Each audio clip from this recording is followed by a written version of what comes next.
Hey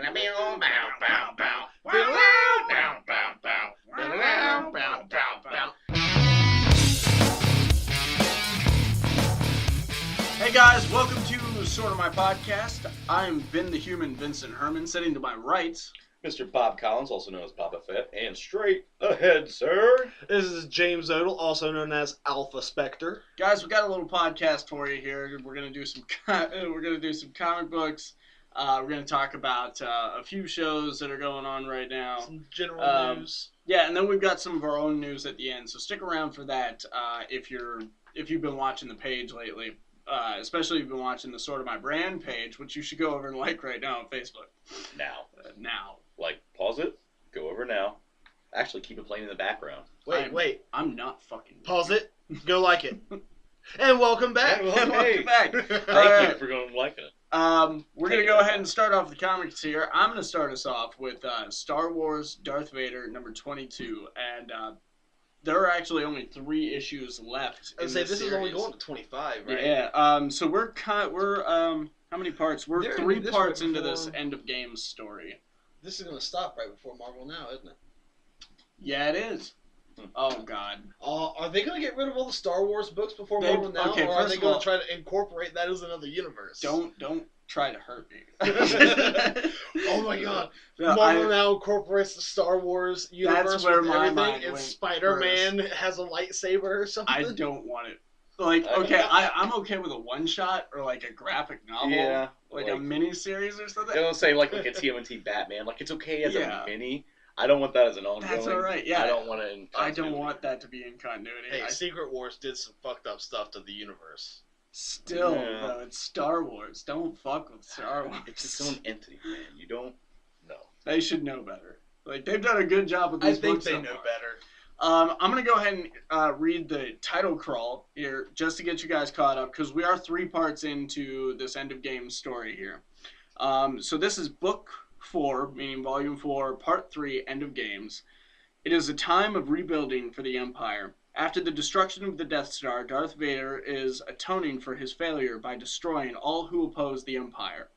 Vader has been able to redeem himself in the eyes of his master, Emperor Palpatine.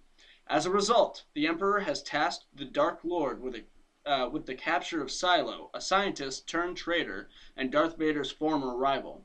The only thing standing between Vader and Silo now is Tulon Voidgazer and her cyber-animate Rancor. Meanwhile, the droids 000 and BT have captured Vader's secret ally, Dr. Aphra, and are bringing her to him immediately.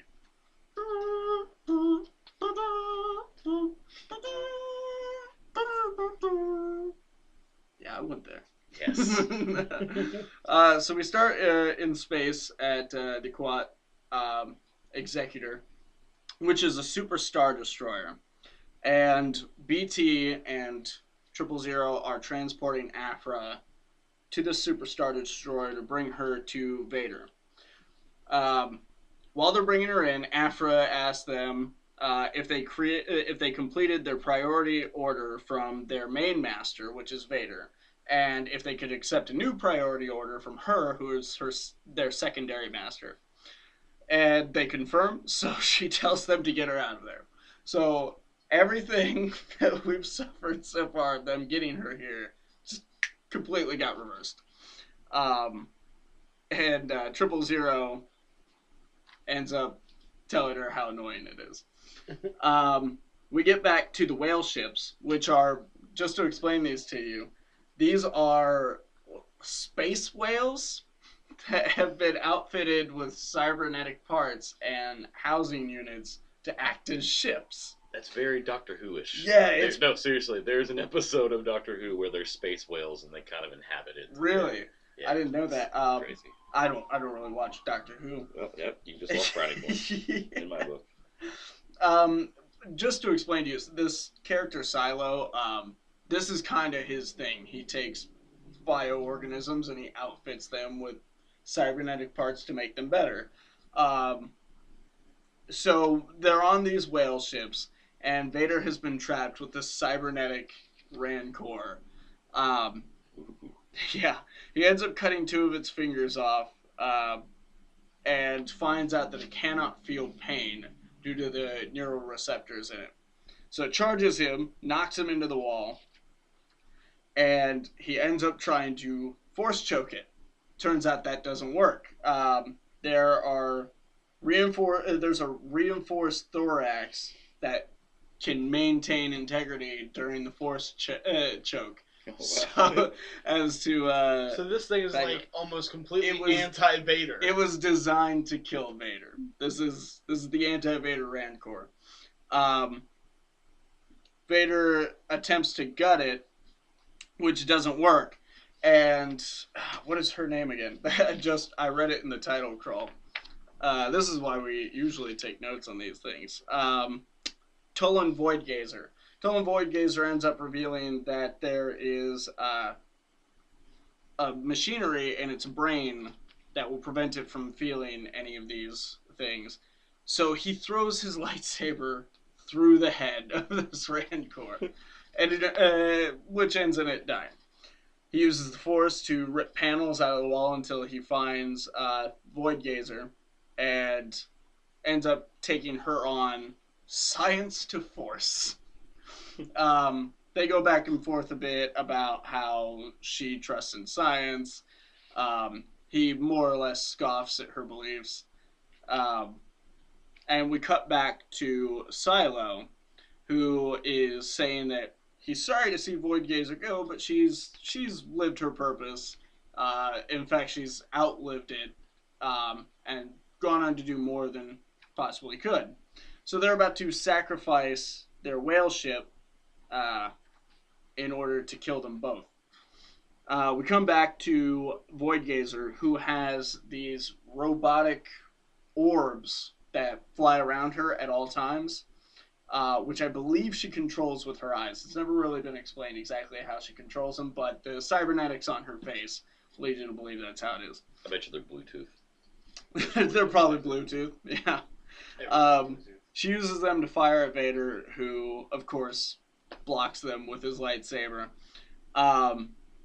When she starts bragging about how they're the perfect defense, and that they're not meant to kill him, so he can go ahead and keep blocking them. And he tells her that she's wrong. They're a perfect offense. And using the Force, turns the balls to fire at her, killing her. When she eventually tells him that they're about to crash the ship and kill them all, we go back to the Super Star Destroyer, where Emperor Palpatine has sent a message saying that he senses a disturbance, and he hopes that there's nothing amiss. No.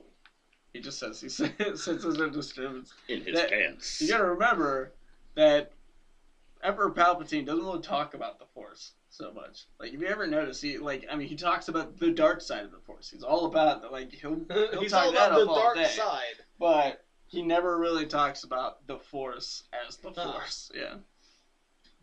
Excuse me. And I guess one the ship that they're going to crash this whale ship into is Emperor Palpatine's transport. So it's not just an effort to kill Darth Vader, it's also an effort to kill the Emperor. Two birds, one stone. Vader ends up putting his one lightsaber through her head to stop her from talking. Makes his way to the control deck only in time for the whale ship to crash into the Emperor's chambers. When Silo says, "Our new flagship awaits." And the book ends. This is supposed to be leading us to something big. Obviously, we know where the story goes. Yeah, I mean... He gonna die. Yeah. We've got 3 other movies after these events. Spoilers. So, we know where this is going in the end, but I don't know. It's been pretty cool so far because there are these twins that he's had to fight, one of which had a yellow lightsaber, which I'm all about. Because I don't know why I really like the yellow lightsaber. I've always said that would be my lightsaber, and I think, don't they all have different like at one time during the Old Republic, they were supposed to all have different meanings. Yeah. Different classifications. Well, I remember playing the game Knights of the Old Republic, and like, whenever you would construct the... I remember them saying something about it. I just don't remember. When you construct the lightsabers, it kind of gave you a little background on the crystals and everything. Yeah. I can't remember what was what. I've always liked the purple. Like Mace Windu's purple. Yeah. That was pretty cool. I love that he insisted on that. He was like, yeah, I'll be in the movie, but lightsaber has to be purple. I was like, cool. I remember reading about that. That was pretty cool. He was the only one who got one, too. Did you hear, I don't think this matters, really. I don't think they're going to make anything of it at Disney, but Samuel L. Jackson and George Lucas both confirmed that Mace Windu didn't die. Yeah. You don't just come out and say something like that if you don't plan on using it. Yeah, but at the same time, like, they have no pull in it anymore. Like, I think Lucas probably has some merchandising rights still. Like, the one thing he may have held on to was, like, maybe he's getting cut a check every now and again, but he doesn't get to walk in and go, you know what, Jar Jar should be a Sith Lord, and that would be the coolest thing. I think Jar Jar should be a bounty hunter. Someone tried to defend at work. Someone was trying to tell me, it was like, no, man, here's what really happened to Jar Jar. It's like he ends up turning to the dark side. I was like, he never used the Force to begin with. Right? I was like, shut the fuck up. But yeah, no, they revealed that, but I don't think they're gonna do it. Yeah, I mean, I'd like them to. I would too, but that was a very quick response. I would too. I want that movie. So just bad. Seeing an old Mace Windu, like, be like, who the hell are you? And it's Luke Skywalker. I mean, we've already got the first 3 anthology films mapped out already for us. Like, you know, so I mean, we know it's not happening anytime soon. Yeah. But it would be great to have a Mace Windu movie, or like what happened to him after that. Or maybe like an online short or something like, or not online, but like a short that accompanies one of the movies. Yeah. But if they want to put him in the actual episodes, they really need to do it fast, because I mean I don't know exactly how old he was in episode 3. He was adult. Let's just say in his 30s. Let's just say 35 as a general. Let's say 35. So I mean, at this point he's getting up to 70s. Yeah, he's almost 100. Think about that. Oh. Yeah, no. I mean, yeah, because there's at least 25 years in between episode 3 and episode 4. 25 years. Yeah, I believe so. Yeah, and then in between episode 6 and episode 7, it's 30 years. Yeah, I don't say it's real time, so it was 30 years. So that's 50 years. 55 years. If we peg him at like 25. Say he's definitely not 25. That'd still be 80 though. Yeah, at the most, he's at least a decade shy of. He's the next Yoda. I mean, they could do it. They could do it. Yeah, they but could. I mean, throw some prosthetics on him. Yoda lived that long. Yeah, Yoda was 900 years old. His though. Race. Yeah, that was different. The like, Force I'm has kept him assuming alive. that Mace Windu's human. See, you're assuming. See, that's the thing. We don't know. He could be anything. Okay. George Lucas and we Samuel don't Jackson know, both confirmed that he is actually an alien. We don't know, but I'm sure that there's like an incontinuity, like characters of Star Wars books, like Mace Windu, human, Jedi. Yeah. I think we should steal those Mace Windows. We could take those Mace Windows. We could take them. That's the second time in 24 hours I've made that. I did it with Travis last night too. Nice. And then with me. Oh yeah, no, I did. It's making a comeback. Yes. Okay, right. Bob, what do you got for us? All right. Even though this book is, I'd say, at least a month old, one of the reasons why I want to review this one is because I really like this miniseries, and the second reason is because I've been so busy. This is the most recent thing I read, and it is Superman American Alien, Part 7 of 7, subtitled Valkyrie. And a quick little rundown on issues 1 through 6. It's kind of it's Clark's story starting out. It's his essentially year ones, like him coming to a stage where he actually forms his Superman identity. Isn't this the first book where they actually call him Superman? I do believe so. If not, it was the last. 6. Yeah. It was either 6 or this one. Yeah, this is definitely like he's already Superman now. And we've already got to see him meet people like Bruce Wayne, and as Bruce Wayne as Batman. We've seen Oliver Queen. He ran into with Deathstroke, which was awesome. I love that issue. Yeah, put in his place by Lex Luthor. Yeah, dude. Yeah. I really like the Lex in this book. And what this is kind of almost a, it's not part of continuity, but I mean, it's still the same old Superman story that we know. Like, he's not like, a complete prick or anything. Like, this is the Clark that we all know and love, but it's a slight reimagining. Like, Jimmy Olsen is, I don't know if he's black, mixed, if he's like Indian, whatever, but he's not like the red-haired white guy. And, okay, we go ahead and start out with, first page just shows Clark sitting on a subway, and he's texting Jimmy, letting Jimmy know that when he left for work in the morning, Lois. I can just see Superman sitting there like. I thought on you were a train, going, just for a second there. I thought you were going through Pokemon Go withdrawals, so like your thumbs just the thought of seeing Superman on a train. And he looks angry. He looks bummed out in this picture. But he's telling Jimmy that he left in the morning and Lois was still asleep, which is kind of a good thing because he told her the night before that he loved her, and she quote unquote groaned loudly. And Jimmy's trying to reassure him, like, well, I mean, it could have been an affectionate groan. Like, Lois has a lot of, like, she has a whole language of groans. She could have been a lot of them. And then out of nowhere, Jimmy's like, oh crap, like, I've got to get off here. Something just blew up downtown. So the next page we see Clark in full Superman garb, kind of watching, like, stunned as a building is smoldering. And off panel, someone says, you're flying. Humans don't fly. Turn the page, and it's motherfucking Lobo. And he's telling him, he's like, you look like a human, you even speak Earth dialect. Humans don't fly, so, like, what's your deal? And Clark is still stunned. He's asking, like, who are you? Why did you do this? Like, what are you doing? And he's just like, no, like, I'm just doing my job. Like, I was told to come, pretty much blow up this building, and, like, what are you, some kind of king around here? Like, what do you do? Like, you're obviously not human. What do you do? He lets him know, like, no, I protect these people. Lobo makes the joke, like, with dead people? Like, that's the only people that's around right now. And Clark tries to ask him to, back off. He needs to start helping these people that Lobo just killed. And Lobo lets him know, like, no, I'm sent here on a bounty, and I need to let them know that, this place is not safe anymore for them to hide out. So Clark still is trying to reason with him. He's asking him what race he is, what alien race he is, and he even asks him if he's Kryptonian.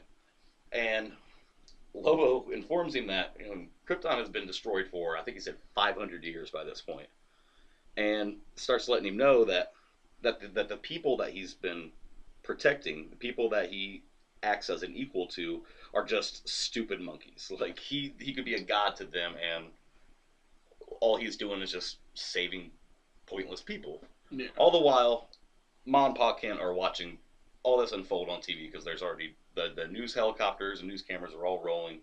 Lois and Jimmy are in helicopter trying to get close enough to get audio on this conversation between Lobo and Superman. By this point, Lobo is pretty much he's done talking. He's done with Clark's shit, and then he realizes that Clark is an actual Kryptonian. And letting him know that, after Krypton's been gone for 500 years, like, there's no one's going to come and help you. Like, you're on your own. Like, he keeps telling him over and over again, like, you are alone. Like, you have no idea how alone you are. It's hilarious. He was like, me and, like, I only lived 2 systems away from where Krypton was, and him and Lobo and one of Lobo's childhood friends, which, imagining Lobo as a child, it's a little funny to me. Childhood friends. Yes, or have any friends.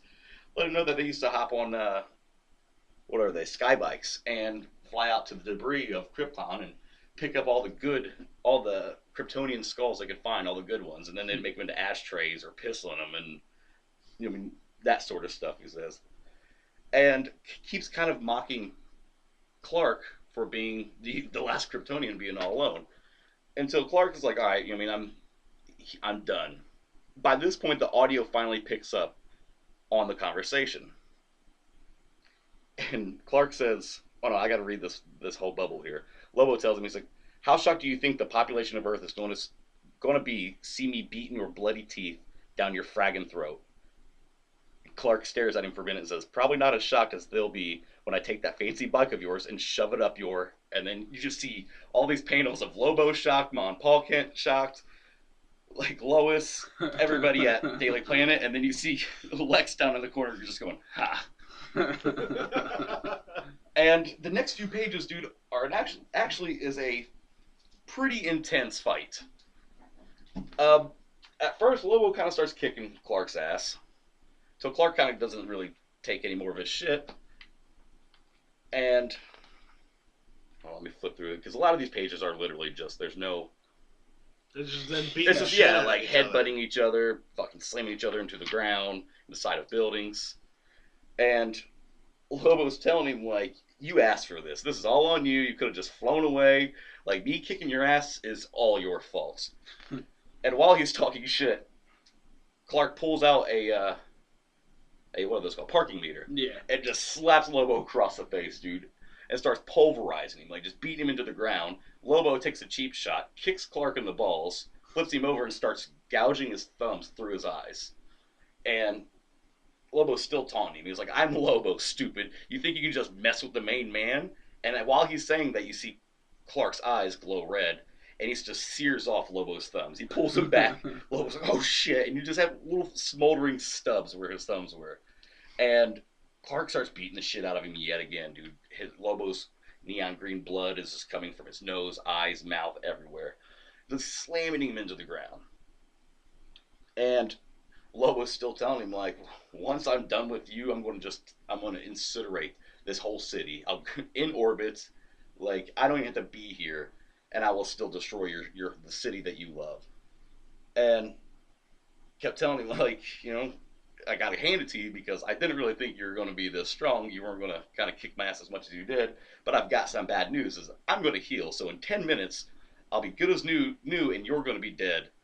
And you're going to be just like the rest of the idiots from Krypton. Which obviously pisses off Clark. And Clark tells him, I'm not from Krypton. I'm from Kansas. And then he points up in the air like fucking Babe Ruth pointing for a home run. Grabs Lobo by the legs, swings him, like spins him around, and literally launches him out into outer space, essentially into orbits. Mal Kent looks over and says, John, he just threw him into outer space.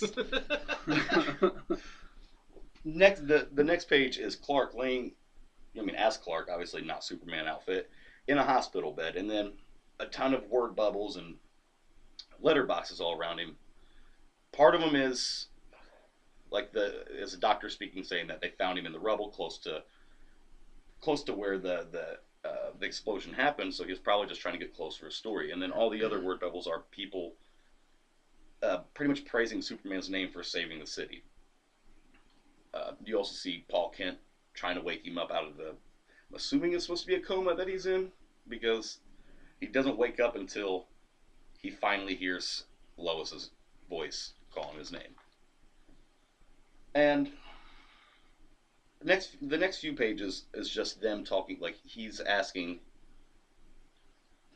or she's asking him why he got so close to it. And he's like, well, because you were getting close to it, and I find, like, he says that he wants to be as brave as what she is. Like, every time that there's some kind of story, she's the one that's running towards all the disaster, all the danger, and he wanted to be as brave as her. And she was telling him that the whole time that she thought she was going to die, the only thing she could keep thinking about is the last thing that he said to her, which was, I love you. And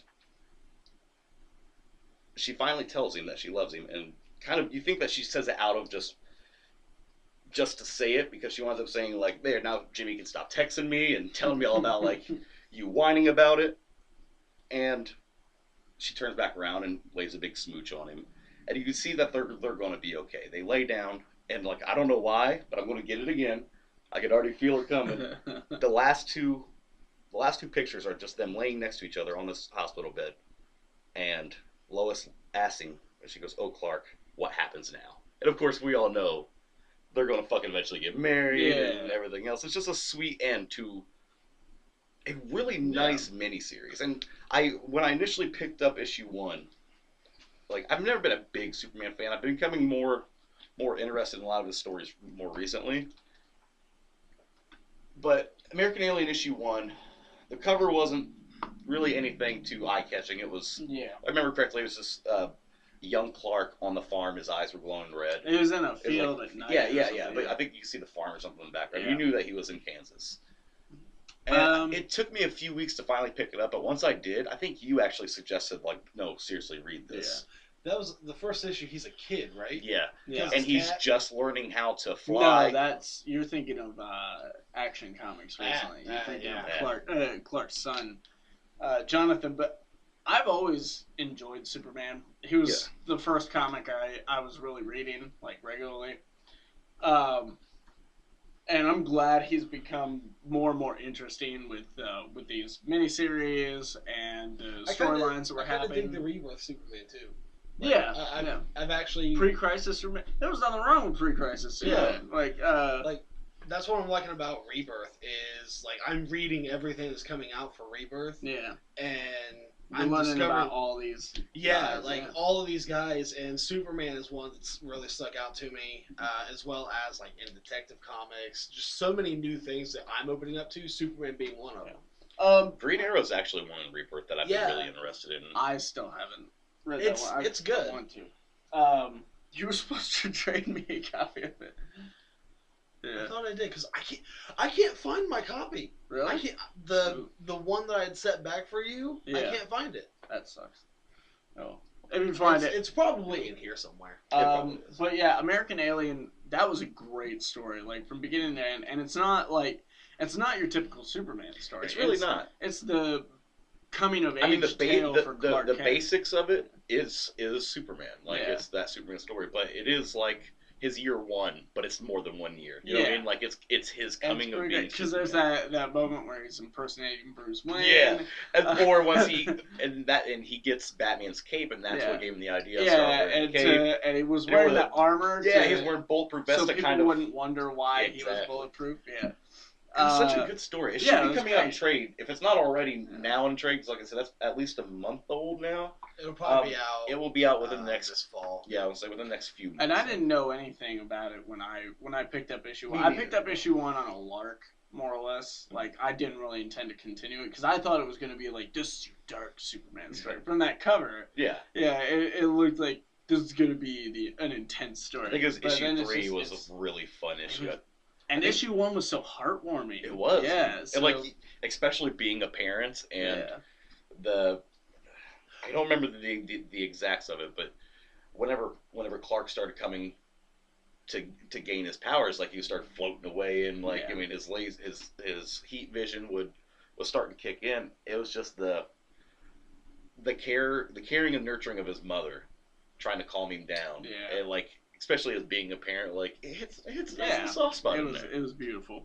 That was a great book, though. And the cover, I want to... Oh, yeah. Because this is my favorite Superman cover I've ever seen. This cover is Superman in all his glory. He's hovering over top of the Earth in space. You see the sun coming up over the horizon. Just peeking up. Yeah, just peeking up with its little rays of light. And you see city lights, but they're in the shape of his hope symbol, the S on his chest.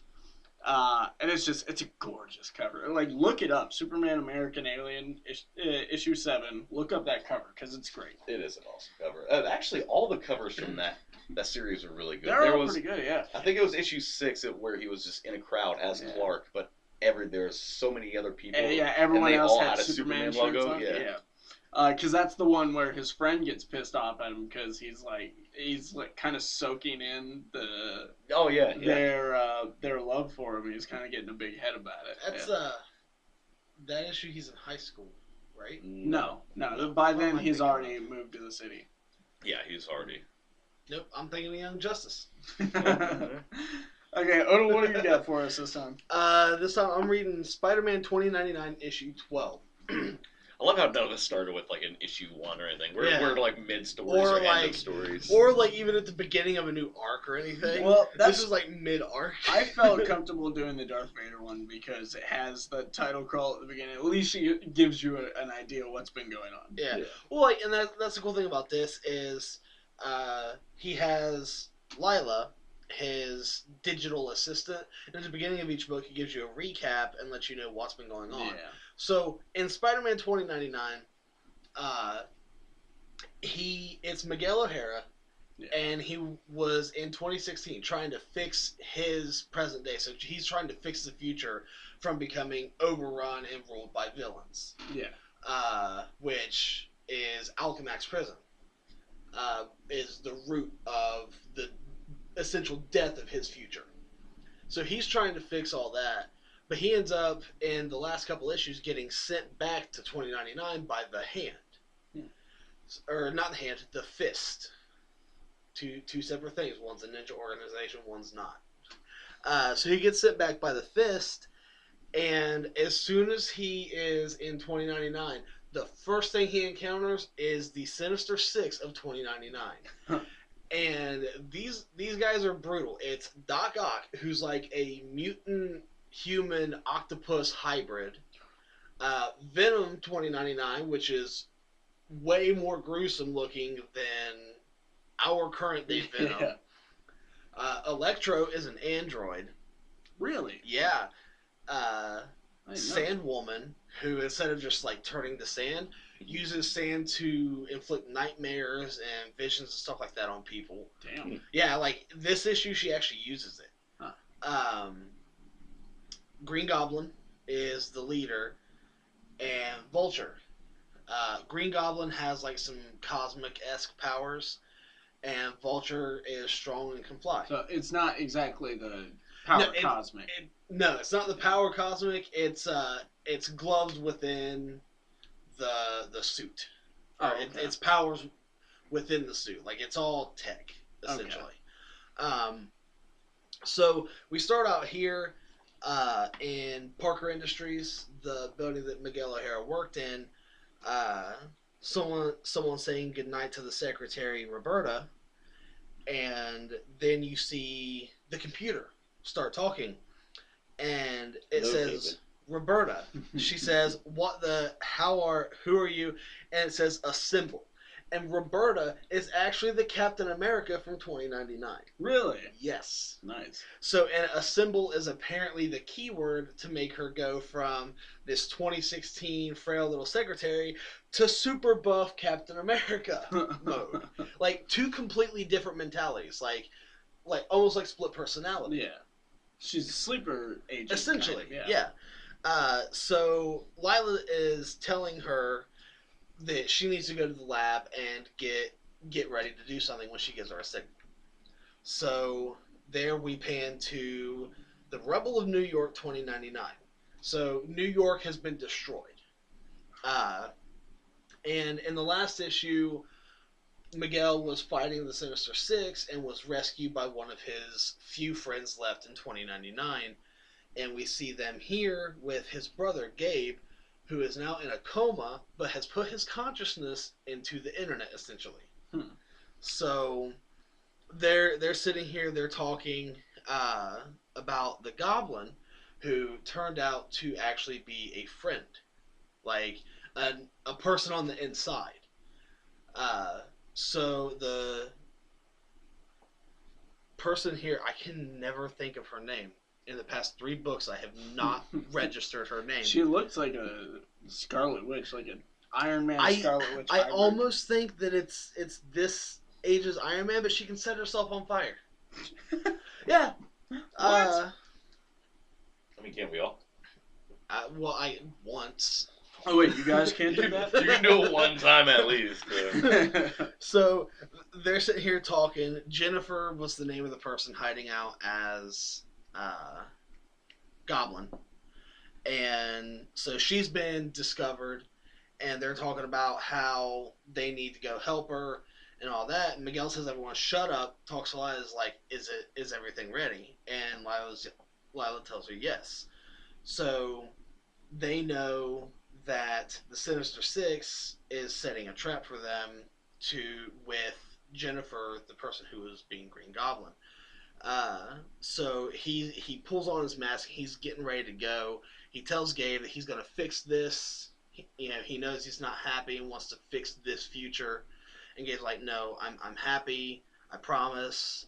And he's informed that the Fist is the organization behind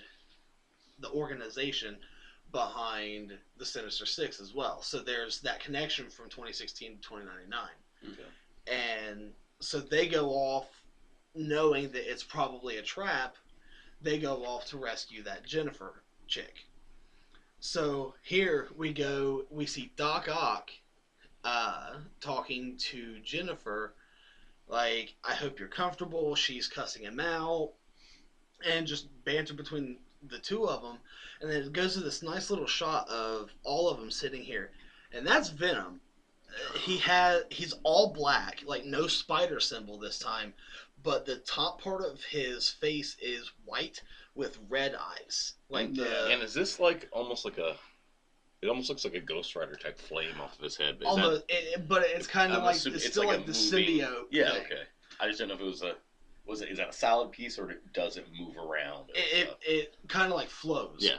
And then we got the android Electro saying that he's going to be too scared to show up. And Venom, which is still Flash Thompson. Really? Yeah. It's either Flash or Eddie. But because Venom knows who Spider-Man 2099 is. I've seen enough hentai. Oh, no, it gets better. Oh, God. There's a better scene to make that reference, I promise. Okay. But they're getting ready. Vulture is out on the lookout, waiting for him to come in. When he sees him, and he's like, "Here he comes!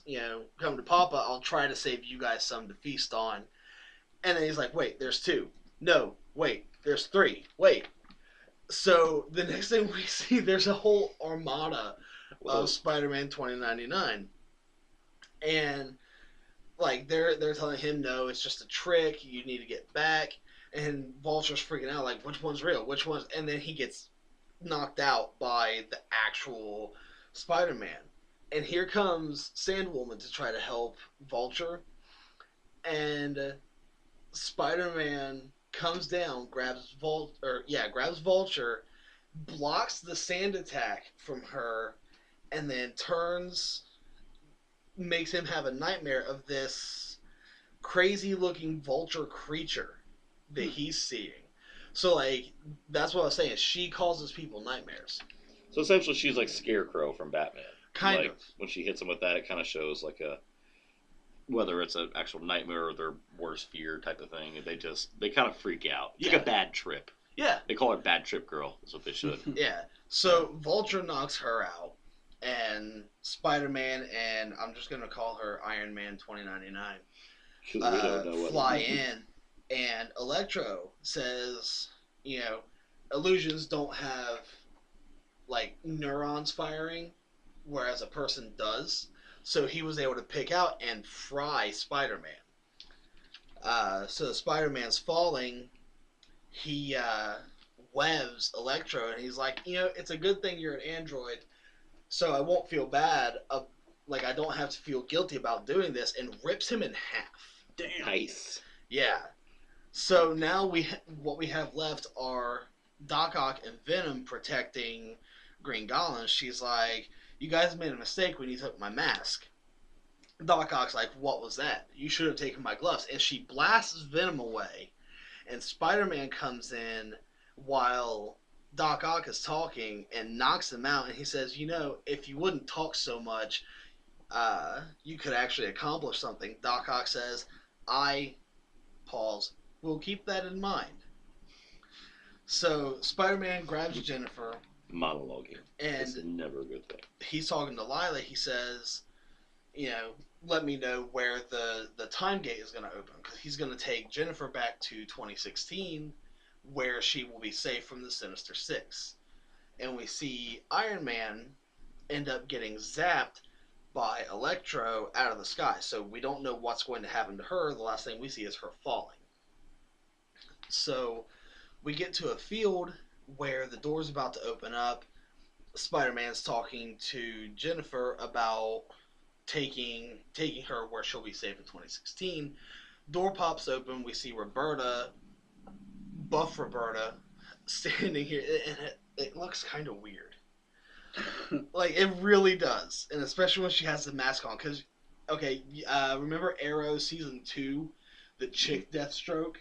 Yeah, really it was like weird. the half mask with the ponytail. That's what she looks like, and it's weird. So Spider-Man goes through. Jennifer's about to come through, and we see a tentacle grab her. Ooh. And more.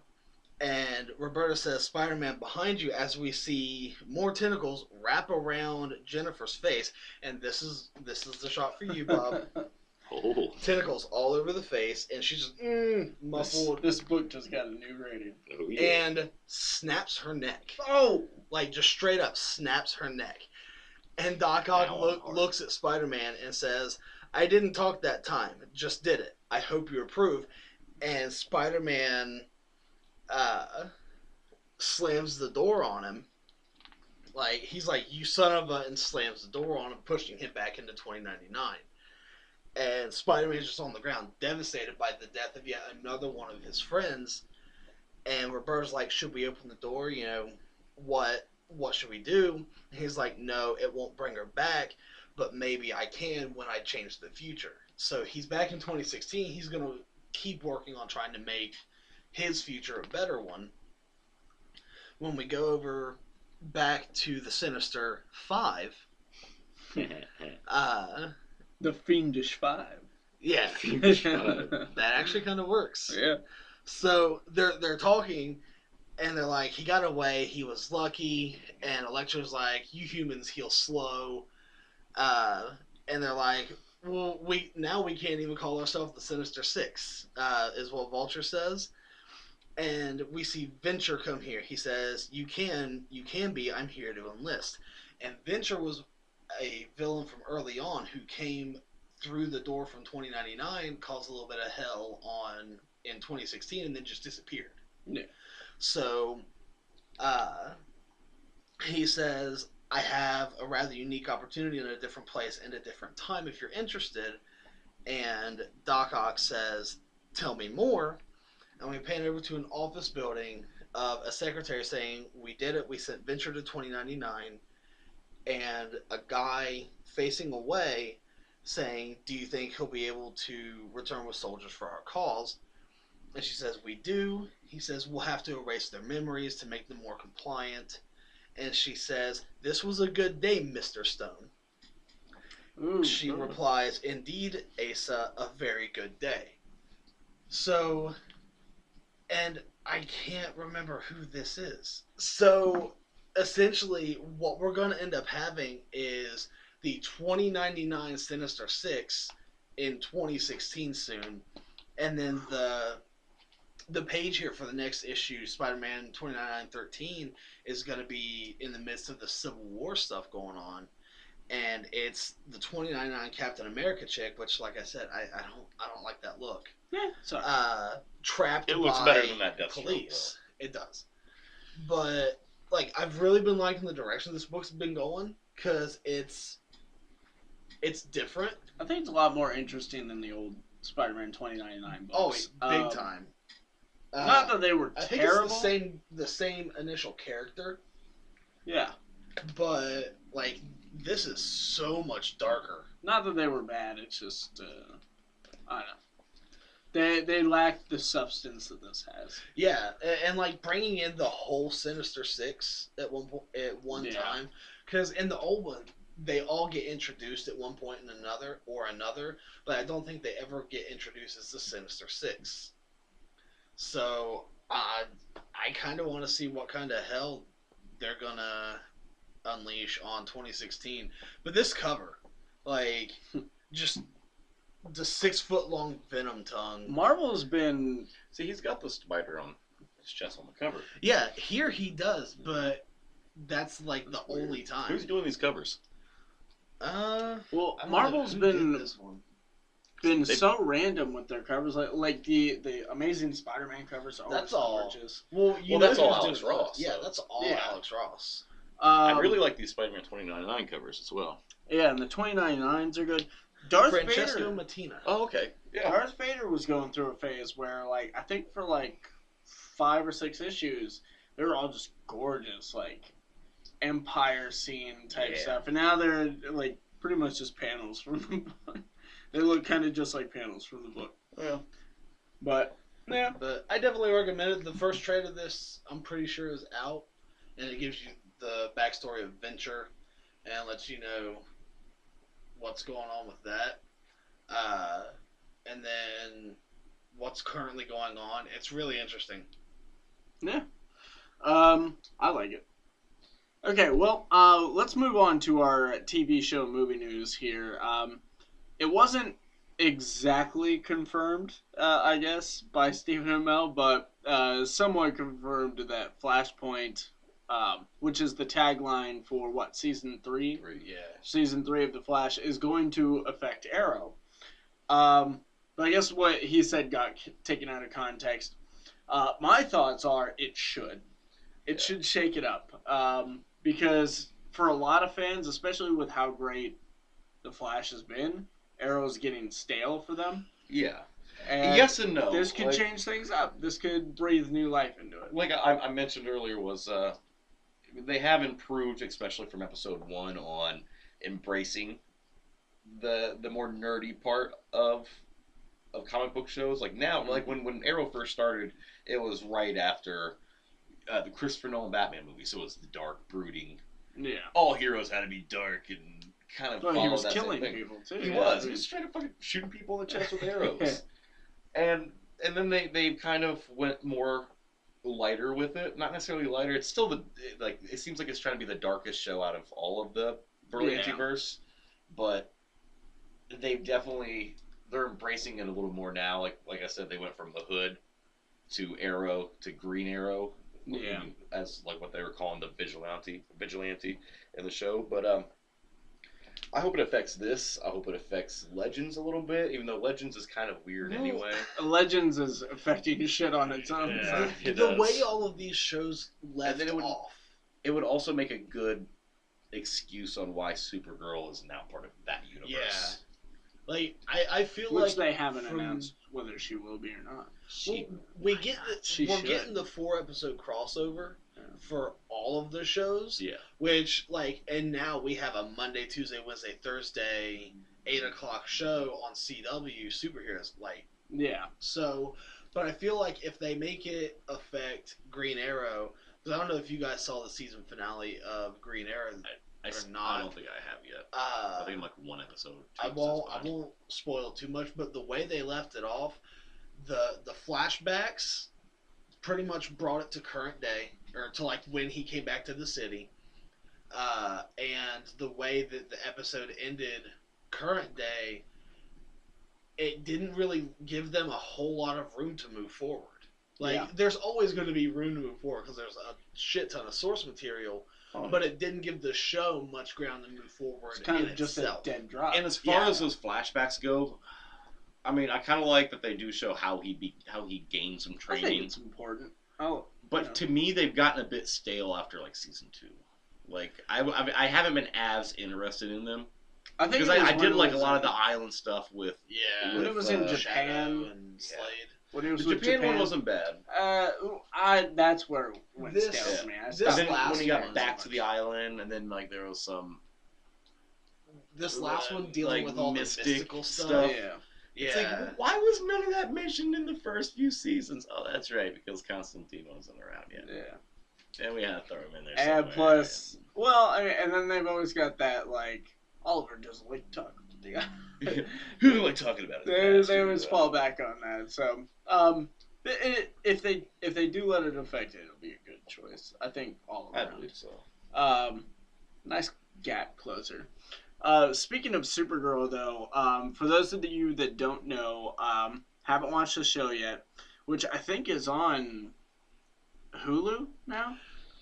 Don't they have exclusive? Do they have something exclusive with Netflix or no? Okay. What's gonna happen is the CW shows are no longer gonna air next day on Hulu.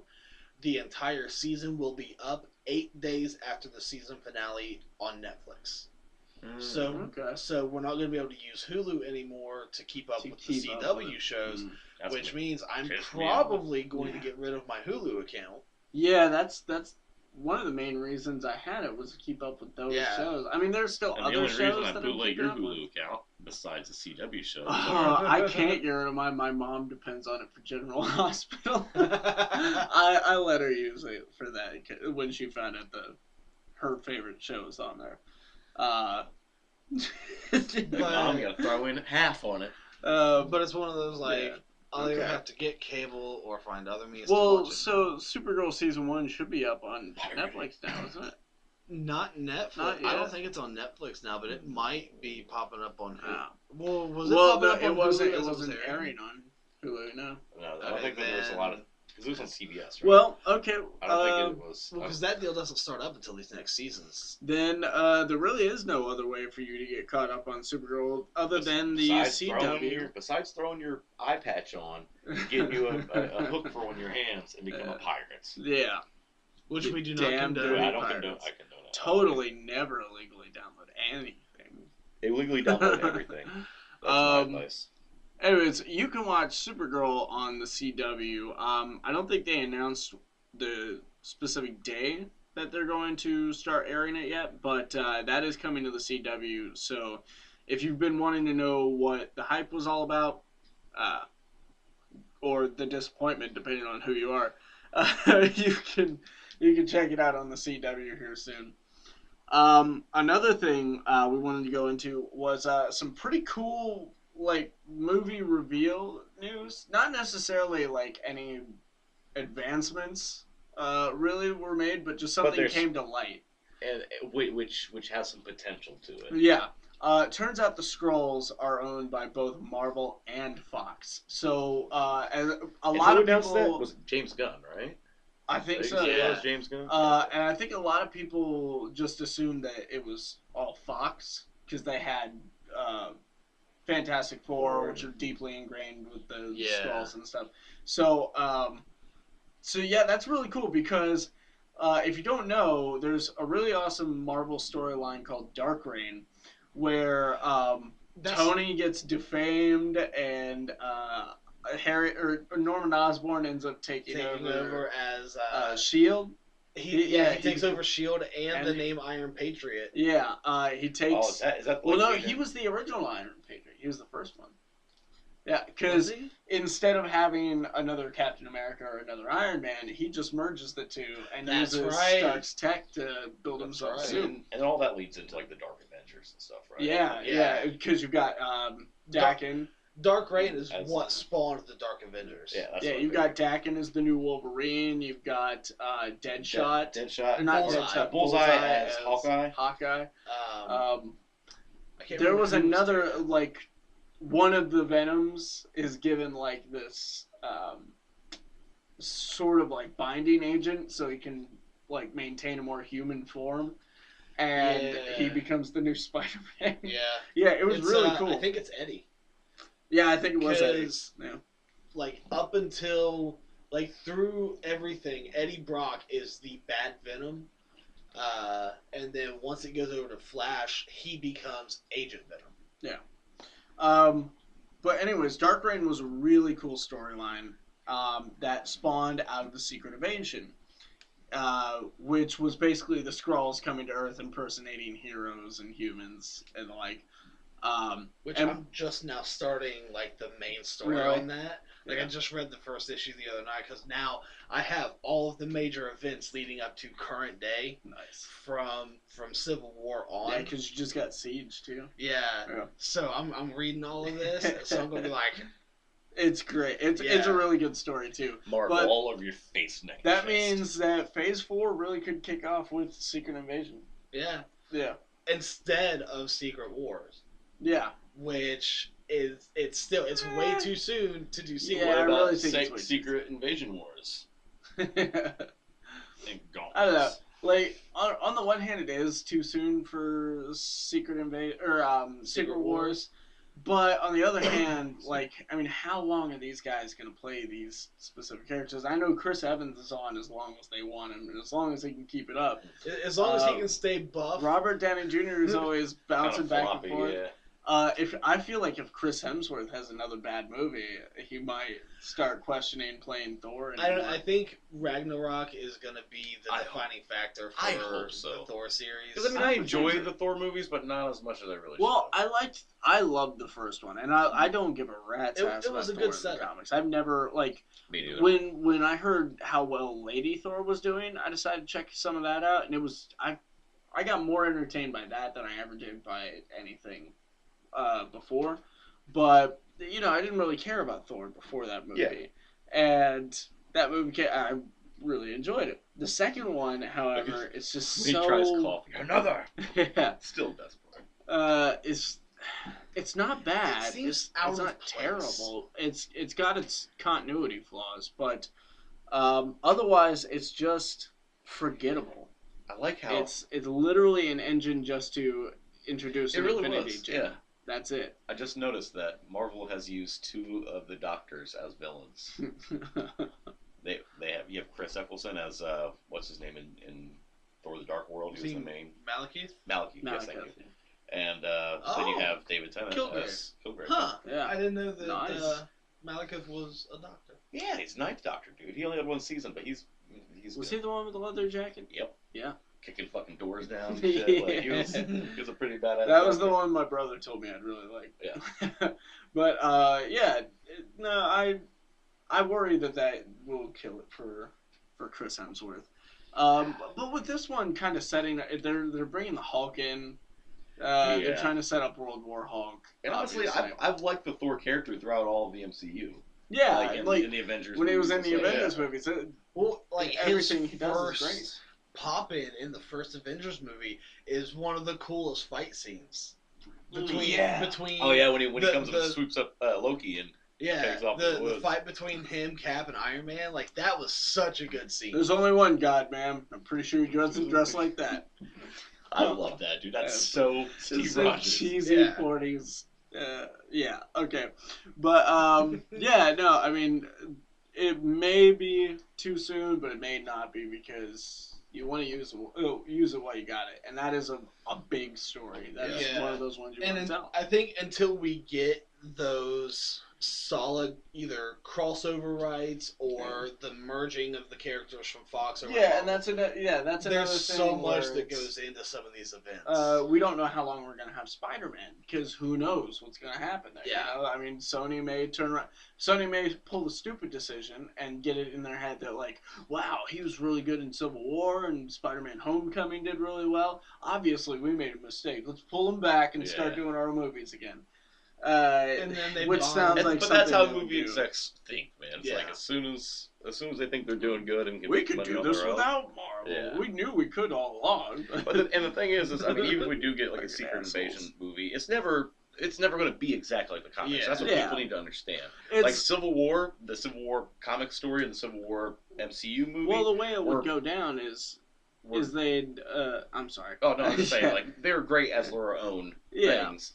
The And way they it did the would best they more could. than likely go down is that they'd probably branch it out in between everyone's movies. Like there'd be elements, like the villain of Iron Man's movie would be a Skrull. Would turn out to be a Skrull. Yeah, it would turn out to be a Skrull, and it would keep happening until the Avengers movie. So they'd probably have like 2 or 3 movies at least Well, to 'cause set up an that's the Avengers thing. movie.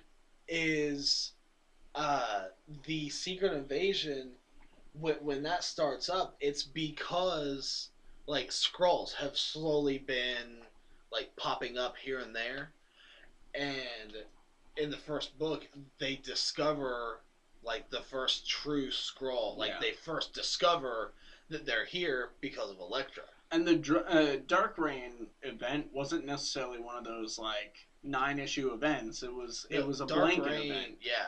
Yeah. It went over So I mean, everything. so you could really take the core elements of that and condense it down into one movie. They could have an Avengers movie to do the Secret Invasion, and then the next movie could just be Dark Reign, just Marvel's Dark Reign. Yeah. So yeah, I mean it's completely fathomable. It I could mean, 5 condense movies. it and could you condense a got few it. years worth of material into a movie. Yeah. Well, I mean, you could. They do it all the time.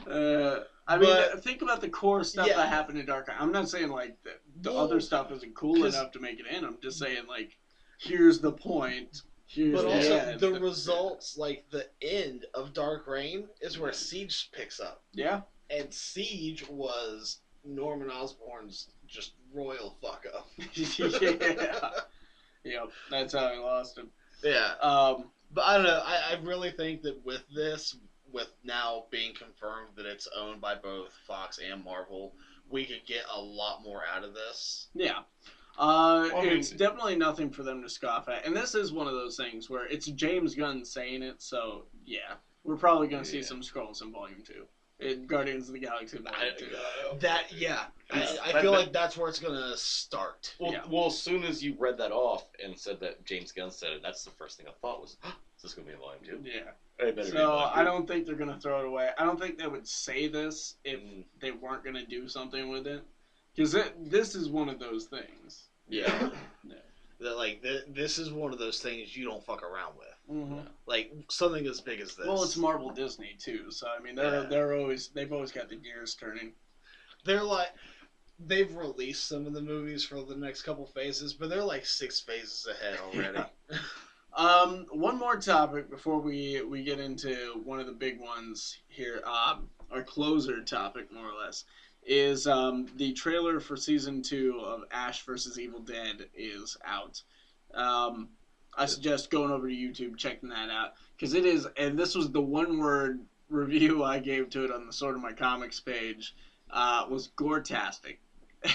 It was very bloody, very gory. Wow. And that's apparently not awesome. That's apparently not even the bulk of it. Oh, really? Yeah, we're gonna see so much. The one scene in that trailer that sticks out to me is when the chick busts open the glass with the axe in it with an arm. Yeah. With a severed arm, she busts the glass to get an axe. Well, I mean, the show is done with Sam Raimi as executive producer on it and everything. They use. At the end of every episode of Season 1, they did kind of like a little behind-the-scenes featurette. Just a small little thing, nothing too long, but about the making of that episode. And, dude, I'm telling you, their creature shop, their gore and creature shop is getting put to use because there's a lot. Shop to shame? No. But it is a lot of practical effects, which is the only way to do Evil Dead. Evil Dead, yes. And that's the great thing is because it's the Evil Dead, because it's like based out of purposefully B horror movies. It can be cheesy. It can be and it still fits in that. Yeah, that it makes feel perfect sense. And Bruce Campbell is on. Bruce Campbell's pretty much on in whatever he does. In the first episode, he walks into a bar and a lady is sitting there and he tells a story about how he lost his hand and he's talking about how he saved a little boy from getting ran over by a train, but fortunately he couldn't move his other hand and stuff. And then they go and fuck in the bathroom.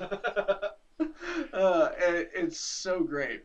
The show's cleverly written, well directed. The cinematography is like on point.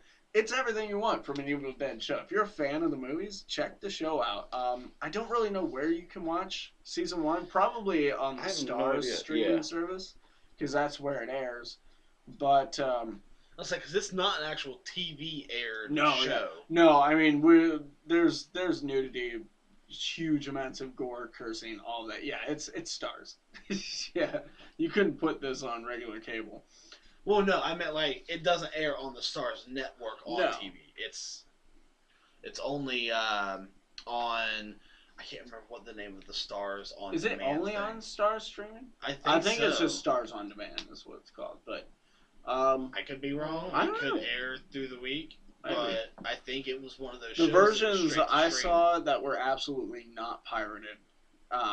Didn't seem to have any commercial breaks, so. Well, Starz doesn't do commercial breaks anyway. Oh yeah. Starz is just like Game of Thrones on HBO or like Dexter was. Oh yeah, that is true. So if it was on the Starz network, it would have still Yeah, wouldn't there have would had have been any. no commercial breaks. Either way, however you find it, which is probably Stars on Demand. Like I know that's how you can watch season 1. Go for it because you want it, or you can buy it on Blu-ray when it comes out. Pirate Subliminal. Don't do that. We can't tell people. I'm not. pirate Don't go online and illegally download it. Don't find a site like Tube Plus or Couch Tuner or anything like that. Stay away from Those are places that you should not visit. Stay away from the Views Azurus application and never go to Kick-Ass Torrents. Yeah. And you wouldn't steal a car. You wouldn't steal an old woman's purse. You wouldn't steal a policeman's hat. Sailboat. You wouldn't name a star. You wouldn't fight a chimpanzee. I would actually. Don't have twice. Don't pirate a DVD. Did you really fight a fucking chimp? Do you want the story right now? I kind of do want that story. Well, I'm not quick enough to come up with one top. Yeah, there you go. I would have died twice. Both times I would have died. All right, guys. Let's move on to the big. I don't even know how to properly introduce this because I can't necessarily call it the big one of this episode, the big news this week. It's literally taking over. It's taking the world by storm. It's becoming a phenomenon. It is becoming a phenomenon. It's taking the world by storm. This is Pokemon Go. Pretty much, other than maybe VR technology, which hasn't made a Pokemon game yet, pretty much the closest we'll ever come to being actual Pokemon trainers. So it's not surprising that it's with 20 years under its belt and with so many people who love Pokemon that it's become absolutely frustrating and ridiculous. The server issues. Oh my god. The server issues. And here's the thing, they know how big their fan base is. They know. And this happens with every huge game. Like, I mean, I heard about when Diablo 3 was coming out was just Diablo 3, Diablo 3, Diablo 3. It was everywhere. Like, I mean, all the nerd sites were posting about it. And then Diablo 3 comes out, crash. Because they didn't anticipate how popular it was. Well, I was talking with Odle, Alpha Spectre here the other day. It was actually, I think it's the day after release. Yeah. And I was telling them, like, even something like Call of Duty that comes out every year that they know that there's going to be millions and millions of people on. Every year, the first few days after release, servers are down constantly. Yeah. Like, there's always connection issues. And I don't get that. Batman made a big mistake with that one, too. Yeah. Who was it that took over Arkham Origins? It was Rockstar. No. It was Montreal. It was Was it WB Montreal? WB Games Montreal? Yes, yeah. It was. They did not anticipate the popularity of the franchise, and the servers could not handle the online mode, and they just never tried to fix it. They were just like, oh, people aren't really digging the game, so let's just drop this. Because that was its one one saving feature. I had a lot of fun playing online when I could. Yeah, I mean, I enjoyed that game in general, but yeah, I like the story. It's the weaker of the franchise. Oh, definitely. Yeah. But I mean, but that's the way it is with all these big games that they know millions of people are going to be on. Mm-hmm. Why not be prepared to keep those players satisfied so you don't lose players? It's not like they can't afford it. We're talking about the freaking Pokemon company here. Like, but moving on from like the server issues and stuff like that, it really is almost everything we have ever wanted, and there's so much more to come. Like, we don't have trading. We don't. I want PvP battling. Yes, we don't have that yet.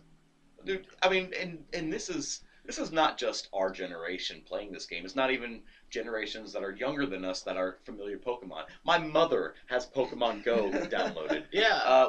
We have a mutual friend, Lena. She let me tell you this quick little story. About that, yeah. So well, first, her mom's playing it as well. But quick little story. She works at I think it's a nursing home or something. But she kind of playing around Pokemon Go on her phone. Has a supervisor walking down the hallway. Ask her, "What are you doing over there?" I play Pokemon Go on my phone. So am I. Within 10 minutes, literally, all of staff are wandering around the building and outside in the parking lots, lighting incense, all catching Pokemon. It has turned into a straight phenomenon. Everybody's playing it. We see people walking down the road.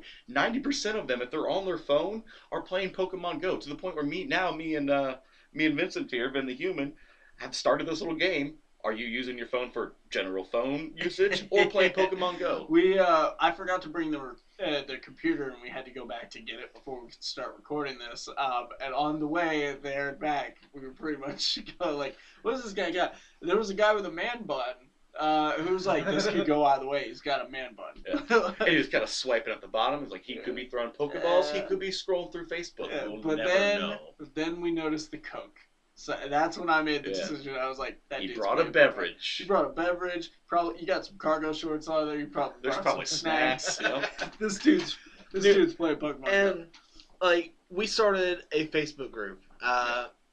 Which, if you live in the Scioto County area, you can find it. Even as far as like, we've got people from Ironton, Ashland, Jackson. I mean, we even really have people should from try like to Columbus. keep it more local. Like Columbus is a little. It is a little far, but I know that some of the people. Yeah, and not only that, or it's people that visit like more frequently. So and they're helping give locations and stuff like that. Yeah. So if you're hearing this and you're not on the Facebook page and you play Pokemon Go, go look up Pokemon Go Scioto County. Which we started I still want you guys. I still say that there could be a better name for this. It could be, but we needed to get one started up so that it let's could be started. Go to Scioto County. I love it. It makes me smile. Like we started this when we were eating lunch the other day. Bob got it up and running, and this was what, Thursday? Thursday we're on day 5 of it being out. It was up on day 1. So, So and it's already up to, I think last I checked it was 282. Oh, is it that high? I was gonna say last I checked it was pushing like 250. No, when I checked earlier, right before we started recording, it was at almost 300. Okay, awesome.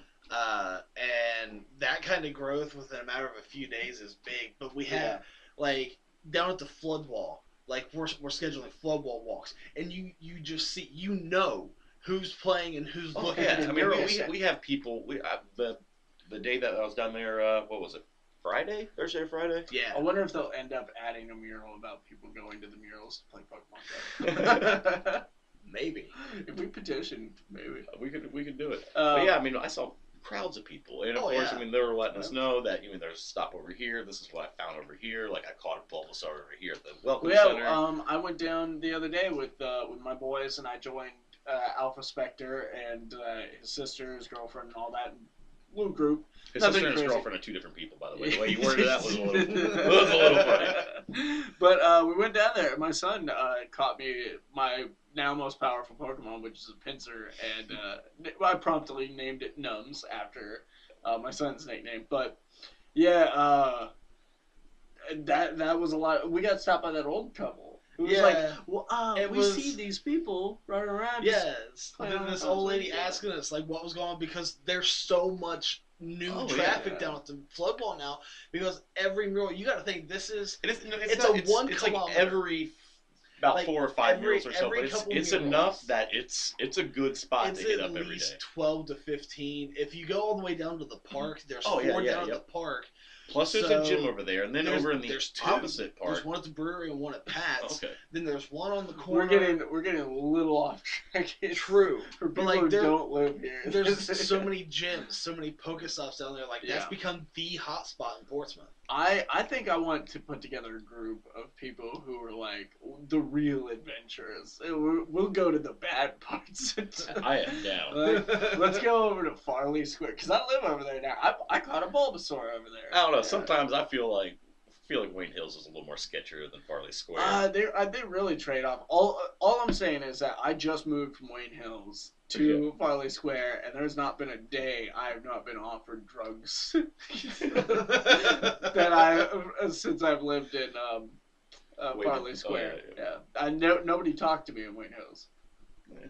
So. Anyways, I have some frustrations about the game. And excuse me. Now you have to understand this about me. I'm not really a social person, and especially with video gaming, I don't really interact all that much. You can ask Alpha Spectre here. It took them forever to get me to try World of Warcraft. Yeah. And then eventually I end up quitting because I was like, It's not worth $30 a month that you guys won't stop fucking shitting on me for choosing the wrong thing. Hoarder Alliance. Yeah. I don't remember which one I was, but whatever it was the opposite of you guys. Look, we can't go on raids. I don't want to fucking go on raids. They're like, then eventually the game's kind of gonna stop for you, and I was like, well, it's gonna stop right now. Stop it by my own doing. So yeah, I don't really jump on these bandwagons, but Pokemon Go is so cool, and I do love it. And I enjoy playing it when I get a second. I think like in total, now because I went down to the flood wall, I've maybe had 3 hours with the game, which is just dwarfed by everyone else's. Oh yeah. Experience. Well, that's the thing is, no matter how much time you can put into it, it's enjoyable time. Yeah, the entire time. But it has, because it is a phenomenon, because it has just blown up. It is at a point that I feared, and that I would fall behind and everyone else would become way more powerful. So now I feel intimidated going to gyms because I don't feel like I can. And that's where I feel like PvP would be better. Right. Especially if somehow it matches you up better with like people more of your skill level, more of your actual level. As far as because you don't want to be a level set. Like right now I'm like midway through level 7. And I don't want to run into somebody that's level. Yeah.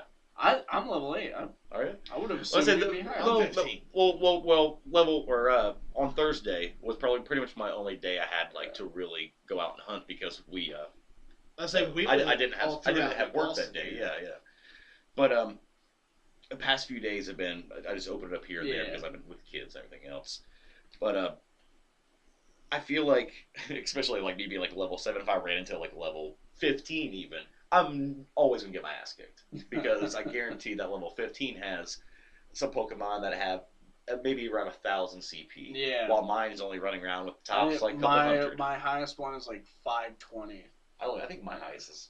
I don't even think it's. That's only because it's the pincer that he caught. It was like 390 something. And I was like, I'm gonna beef this guy up. Oh yeah. So I dropped like all of my Stardust on it. But then we have a guy in town who almost any blue gym is going to have one of his Pokemon in it, and he has them anywhere from like 11 to 1,500 now. Yeah. And I'm glad you brought up the blue thing, because that's my other problem with the game. Blue is that I was telling you about the Horde and Alliance thing just a second ago. What? Fuck you. Okay. I read the descriptions. There are 3 of them. There's Valor, Mystic, and Instinct. Instinct, and they are There's red, blue, and yellow. Red, blue, Valor yellow. is red, Mystic is blue, Instinct is yellow. And they have these little descriptions, so like, this is the kind of person who's a red, or this is the kind of person who's an Instinct, or, and it just really doesn't matter which one you choose. It doesn't. The only difference it makes is that if the gym is that color, then you can add your Pokemon to that gym, and you can help support it and defend it. You can get Poke Coins and stuff. Does it train your Pokemon at all? Does it raise their CP? It doesn't. And this is one thing I was wondering, because I have yet to put any money in a gym, and I have not messed with the gym at all yet. If you put yours in a gym and somebody goes and battles that gym, do you have to battle real time with them, or does it kind of do it on its own? No, because I put Eradicate in a gym. Okay. Because I know that whenever you go to a gym and battle, it's not a turn-based battle. It's pretty much as fast as you can tap the screen. Here's the thing: they could have foregone those colors completely, and people still could have added their Pokemon to gyms, and it still could have worked out exactly the same way, and there would be no, Hail Blue or Valor Master Race or any of that stuff. Blue World Order. It literally created this a Pokemon race war. A Pokemon during race a real life race war. For no reason. It's Bloods and Crips and honestly, unless you're going to put your Pokemon into that gym, which again could have been colorless and everyone could have just done it anywhere they wanted to, because everyone's going to challenge and everyone's going to add gyms. It really doesn't matter. It serves no purpose. It serves absolutely no purpose in the entirety of the rest of the game, and it has annoyed the fuck out of me, because apparently I chose the one that everyone hates. Nobody likes Valor. I always hear about, like, everybody liking blue, everybody liking red, no one really liking yellow. I was saying, there's only a handful of people that I've met that I'm really seeing go yellow everywhere Really? around my area. Yeah, Really? like the Well, I know one that- gym that was red eventually became blue, and now it's yellow. Well, it's like Freddy. Remember how I kept telling you, Odle, the first few days, Yeah. Freddy it's always yellow's the master race and Yeah. la-di-da. He found out that at that time, I've yet to actually dedicate to a certain team. I was just still supporting the blue because that's what I knew I was going to pick once I was able to. And besides him, like, there's not a whole lot of other people that I know. I mean, I'll see him here and there. And here's locally, the thing, but y'all Red. motherfuckers lying. Let me explain that, because we all know that 90% of us chose fucking red when we were kids. We chose red Oh, version, yeah. and then obviously I don't know, yellow, dude. I was always a yellow blue was guy. the superior game because you got to run around with Pikachu.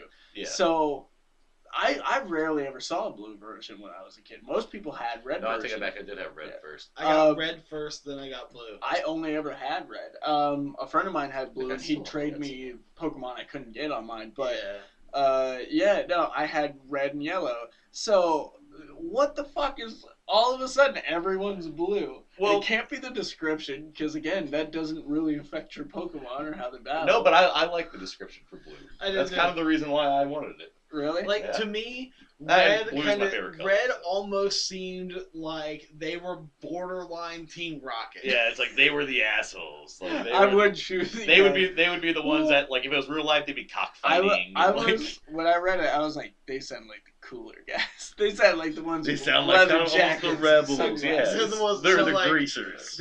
They have matching uniforms and a letter on their. A sensible T with a bedazzled While, R. while we're on, we're I'm about to talk about the thing that you just mentioned. Yeah, while we're on Team Rocket, I saw this meme where a woman, like, the essential idea is a woman walks up to a man in the bar and she's like, "Hey, let me put my number in your phone real quick. Let me see your phone." And he hands her his phone, and it's completely based out of fiction because you can't do this. Well, this meme was made before the game Yeah. actually came out. It was. And so just- she transfers all of his Pokemon to her Pokemon Go. I saw that. And then And he's he like, starts like, "What? "Hey, What the hell?" have you done?" And she rips off her shirt and she's wearing a sensible T-shirt with a bedazzled R on it to protect the world from devastation. Yes. I don't. If they ever make a transfer feature I like swear that, to God, I'm going to be Team it's, Rocket. I'm going Team Rocket all the way. Like, I'm gonna start stealing food. Can you go to jail for that? I don't know, but like, think of going to parties. You know how people leave their phones unattended? Yeah. Like, don't worry about me stealing your phone. Worry about me stealing your damn Pokemon. Yeah, I'm not gonna fuck with your phone. I probably won't even look at your nudes if you're not hot. Nudes But- or your Pokemon. Pokemon every Yeah. time. Well, yeah, I'm going for the Pokemon first. If there's time. Yeah. If there's time after. If you know ever what? came back from the bathroom, yeah, we're gonna check that not safe Like, for work file. You just closed the door. I'm getting that 1800 Venusaur and that 1750 Blastoise. Yeah. The door hasn't opened yet. I'm going through the pictures. I'm going Team Rocket so hard if that happens. But Well, and apparently, legendaries actually have their locations. Someone was telling me Zapdos is in not Times Square, Central Park. okay. So The way this works is they drop them into their location, and is it like a limited time thing? Are they always going to be there? From what I understand, Zapdos is there. Like, I have not confirmed Can you this only get personally by trying to look it up. You But go, you catch him, and then that's the last time you catch him. No, I'd say that he's there available for everybody else, right? well, he would be Well, there I for mean- everyone, but you can only catch Oh, one. you personally Yeah. can only catch him. But at this point in the game, no one has been able to catch him. Yeah. I'm gonna look more into this and see if that's true. See where the other ones are, because that's the other thing is the teams are represented by one of the three different legendary birds. Yeah. Okay. Team Yellow Yeah, is yeah, represented by that's right. Zapdos, Blue Articuno, Red Moltres, and that was kind of another factor behind my blue choice. If you're okay, I Winter is coming. usually do enjoy fire Pokemon more than Yeah. anything. So I mean, Moltres was a reason too. It was a but, subliminal factor. yeah, a subliminal factor. But does that mean like if I get a Zapdos, is it like team sacrilege? You catch Zapdos, it instantly makes you Team Yellow. Oh my God. Or just doesn't listen to any of your commands. I had heard about a Mewtwo in West Virginia, but I don't know what, like, the legitimacy of Well, I'll be that. going to West Virginia soon, so woo! I feel like... Can we go out of our way about 5 hours? Why? You too. Damn it. Gotta get a Mewtwo. And everyone's like, fuck yeah! And like the whole caravan just turns, you guys just forsake the job. I think I'm the only one so far at work that plays it. I work with a lot of rednecks and stuff. All cool people, but Yeah. they play This is football going to be one games of and those stuff on things theirs. that people are going to take vacations during certain times when they release. Like, Well- this Pokemon is going to be available exclusively at this Comic-Con at this time. So you're going to have everyone going to, like, San wow, yeah, I Diego didn't really think about Comic-Con. And my because God. they're going to Oh my God, Comic-Con was already a nightmare, and it's gonna become like hell itself. Yeah, so could Like, you pure hell imagine, itself. okay, Silver and Gold Pokemon get released, and it's around the time New York Comic Con is going to be happening, and they're going to have an event for the first release of Yeah, it's like you can only get them- them. Comic Con. Tragedy caused. Like- New York Comic-Con. 17 people trampled to death at New York They Comic-Con. drop Ho-Oh in the Well, middle of the And then I Comic-Con. saw another Oh, shit. article. Apparently, people have already been using the Pokemon lure modules at the Pokestops to rob people. You know what? Yeah, I Oh read an my article God. earlier. So people would go to the lures and then they'd get robbed in real life. Like, Yes. Wow. Yeah. That's brilliant These for a criminal. guys. Yeah. I mean, think about They it. use a lure module. That's pretty and smart. rob these people But at the unethical. lure. But do they take their phone? I would leave their phone because they might fall for it again. No, like You never the know. people were caught, but they Yeah. were there. They were waiting for people to walk up because the lure module, you drop it and it makes Yeah. Pokemon come to the Pokestop. Yeah. And so all these people would come over and they'd rob them at gunpoint. And of course, like, you're always going to have that dark side of no matter what it is. Yeah. You know Like, what? There's always going to be somebody taking advantage of that. They But probably honestly, took the phone, and that's why they got caught. Why would you take the phone? It's got GPS. Yeah. That's how the game works. I was gonna say the GPS is on while you're playing the game. But that's, I mean, even though it caused that problem, that's what I do love about this game, is that you will just encounter people, quote unquote, in the wild, you know? Yeah. You'll encounter people out that you wouldn't have talked to prior, but you see them on their phone, notice they're I playing saw an Pokemon, and article bring it up. where they're talking about it's kind of a dating app now.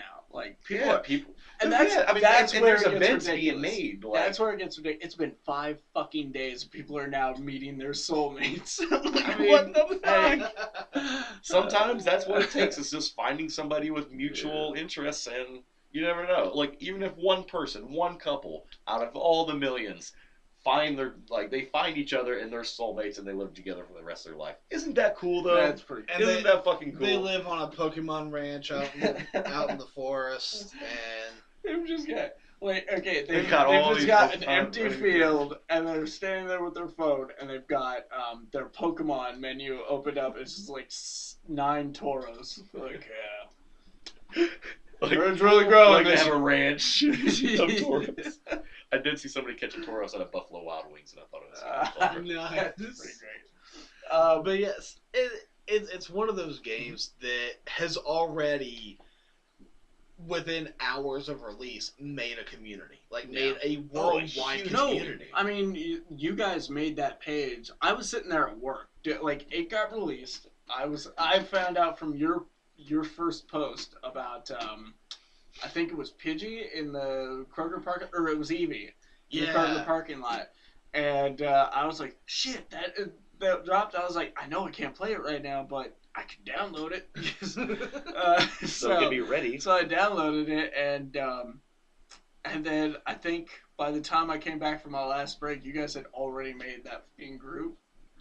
Yeah. Well, no, because we hadn't made we What made it was, we group had a chat. Yeah, we had Yeah, a group that message. night. the group chat, And then the next day at yeah. lunch, we made the group. But I and- mean, the group chat was pretty much the start of the group. yeah, Yeah, there it Because was it like started, 12 people. notifications started going off way too frequently for us to be like, all right, maybe we should turn this into an actual Facebook Yeah. group instead of just a message. So from like Thursday midday to now, we're at almost 300 members. Yeah. We need that kind That's of growth wild. on the Sort of My Brand page, guys.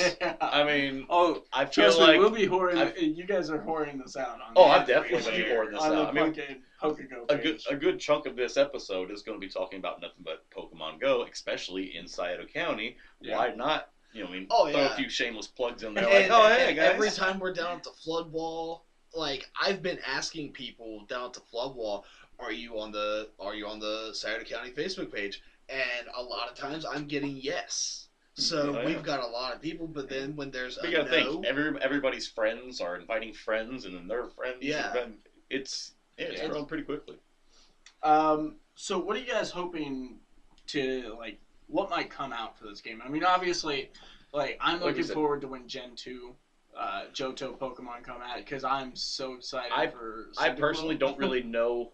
My knowledge of Pokemon stay within the first generation. Really? Yes. You never played I never played Gold Silver and Gold. Nope. Oh, they're never. so fun. I heard they were, and I heard that even from like the first gen Elitists, they Yeah. still really like Yeah, Gold yeah, and Silver. absolutely. Gold is, well, before Heart Gold came out, which is like, they literally just ported it and upgraded the graphics. So Heart Gold is my favorite because it's the same game, but it looks prettier. But looks better. Yeah. And you can have your Pokemon follow you around, which That's was cool. something that wasn't in the original. Pretty But much like before what that, Pikachu did in Yellow. yeah. Like how we just gotta wander around. But behind before that, Gold was my favorite game of all time. I mean, even up into these Yeah. like newer gens, like Heart Gold is still I think my I favorite game. replayed through Gold and Silver more than I ever did Red Oh, and yeah. Blue. That's the game I started my son off with, is Heart Gold. I was like, look, yeah, we can get you one of these newer games, but I want you to love Pokemon. Well, on the Yes, 20th yeah. anniversary when they released the new ones on the Nintendo Store for the DS, Yeah, I immediately got Yellow and started playing it. I really wish I had done that. Uh, I have a working but- copy of Blue, and I used the legitimate means to get Mew. Everyone thinks it's that truck. That truck was something that they were working on, but they didn't have enough time to, so they just dropped it. The truck does nothing. I'm telling you, the truck does nothing. Stop it. Stop posting this shit. The truck does. The truck nothing. does nothing. You have to do a very specific sequence of events to trick the coding in the game to randomly spawn a Mew, and I fucking caught one, and I love it. nice. So great. It's in my bag right here beside me, so that anytime I need to, I can pull it out and be like, caught a Mew on Blue. I think did you post about it on your He Facebook? did. Oh yeah, I Fairly posted recently. updates and shit about it. Like, As it was one of going the things on. I really want to see come out of this is like, as obviously the new generations, I don't want to see the ice cream cone generation. Yeah, it But- could get pretty out of control. I mean, before the new game Sun and Moon come out, there's already 700 plus Pokemon. Yeah. Jesus, And there are already the- 700. Yeah. And they haven't announced how many are getting added to the 7th generation. So, like, in Pokemon continuity, how do they explain hundreds of new Pokemon that have never been New discovered? areas. Right. New areas of the world new being regions get uncovered. discovered and all that. But here's the thing: is that you No. play these games and you're like, okay, this is a new region to us, but these towns have been established. For, Exactly. That's what I'm saying. Like, Like in decades. continuity, Yeah, I don't know. I don't think they do. But I think They it's just kind of like overlooked it. comic book details. It's Like kinda sometimes like- you just gotta have Why to can believe Digimon it. talk? Just cuz. Just don't, 'cause. don't worry the about other thing I really want to see is if you open up, you can gauge by footsteps roughly how far away a Pokemon is if you can see it on your radar. Yeah. I want an option to turn on the camera to actually track a Pokemon's footsteps to Ooh, lead that'd to be it. cool. Or like because little we like, kind of got that Yeah. in the one of the first videos we got for Pokemon Go last year yeah. was them looking at the area through their phone, moving and then stumbling upon Pokemon. Or I think there was one where he was following footsteps. Yeah, that would be pretty cool. That'd be a pretty great feature. Me personally, I'm just the only thing I really feel it's missing is PvP. Again, I'm not. PvP, and I feel like trading Pokemon or maybe even Yeah. trading items. More person to person interaction. Yeah, Yeah. I'm not so huge of a gamer that I could really nitpick out stuff like the whole footstep thing. I probably never would have Yeah. thought of that. I've been like, whatever. One thing I would like to But see, I mean, it is a cool idea. I noticed that, I mean, some places it does kind of, it doesn't. I would like to see, like, when you go to the cemetery, running to, like, ghost Pokemon. Or, like, down by the river, you start getting like, because they use more water type. They obviously used Google Maps, because when they did that whole promotion with Google, like, a while back, I don't even remember how long ago. It's been a while. while. Last year, I think it was. Where they were just dropping Pokemon in random spots, and, like, you could see Pokemon through your Google Maps if you went to Google Earth. Yeah. That was obviously the early makings of this, so they're obviously using Google Maps. So they know where they're at.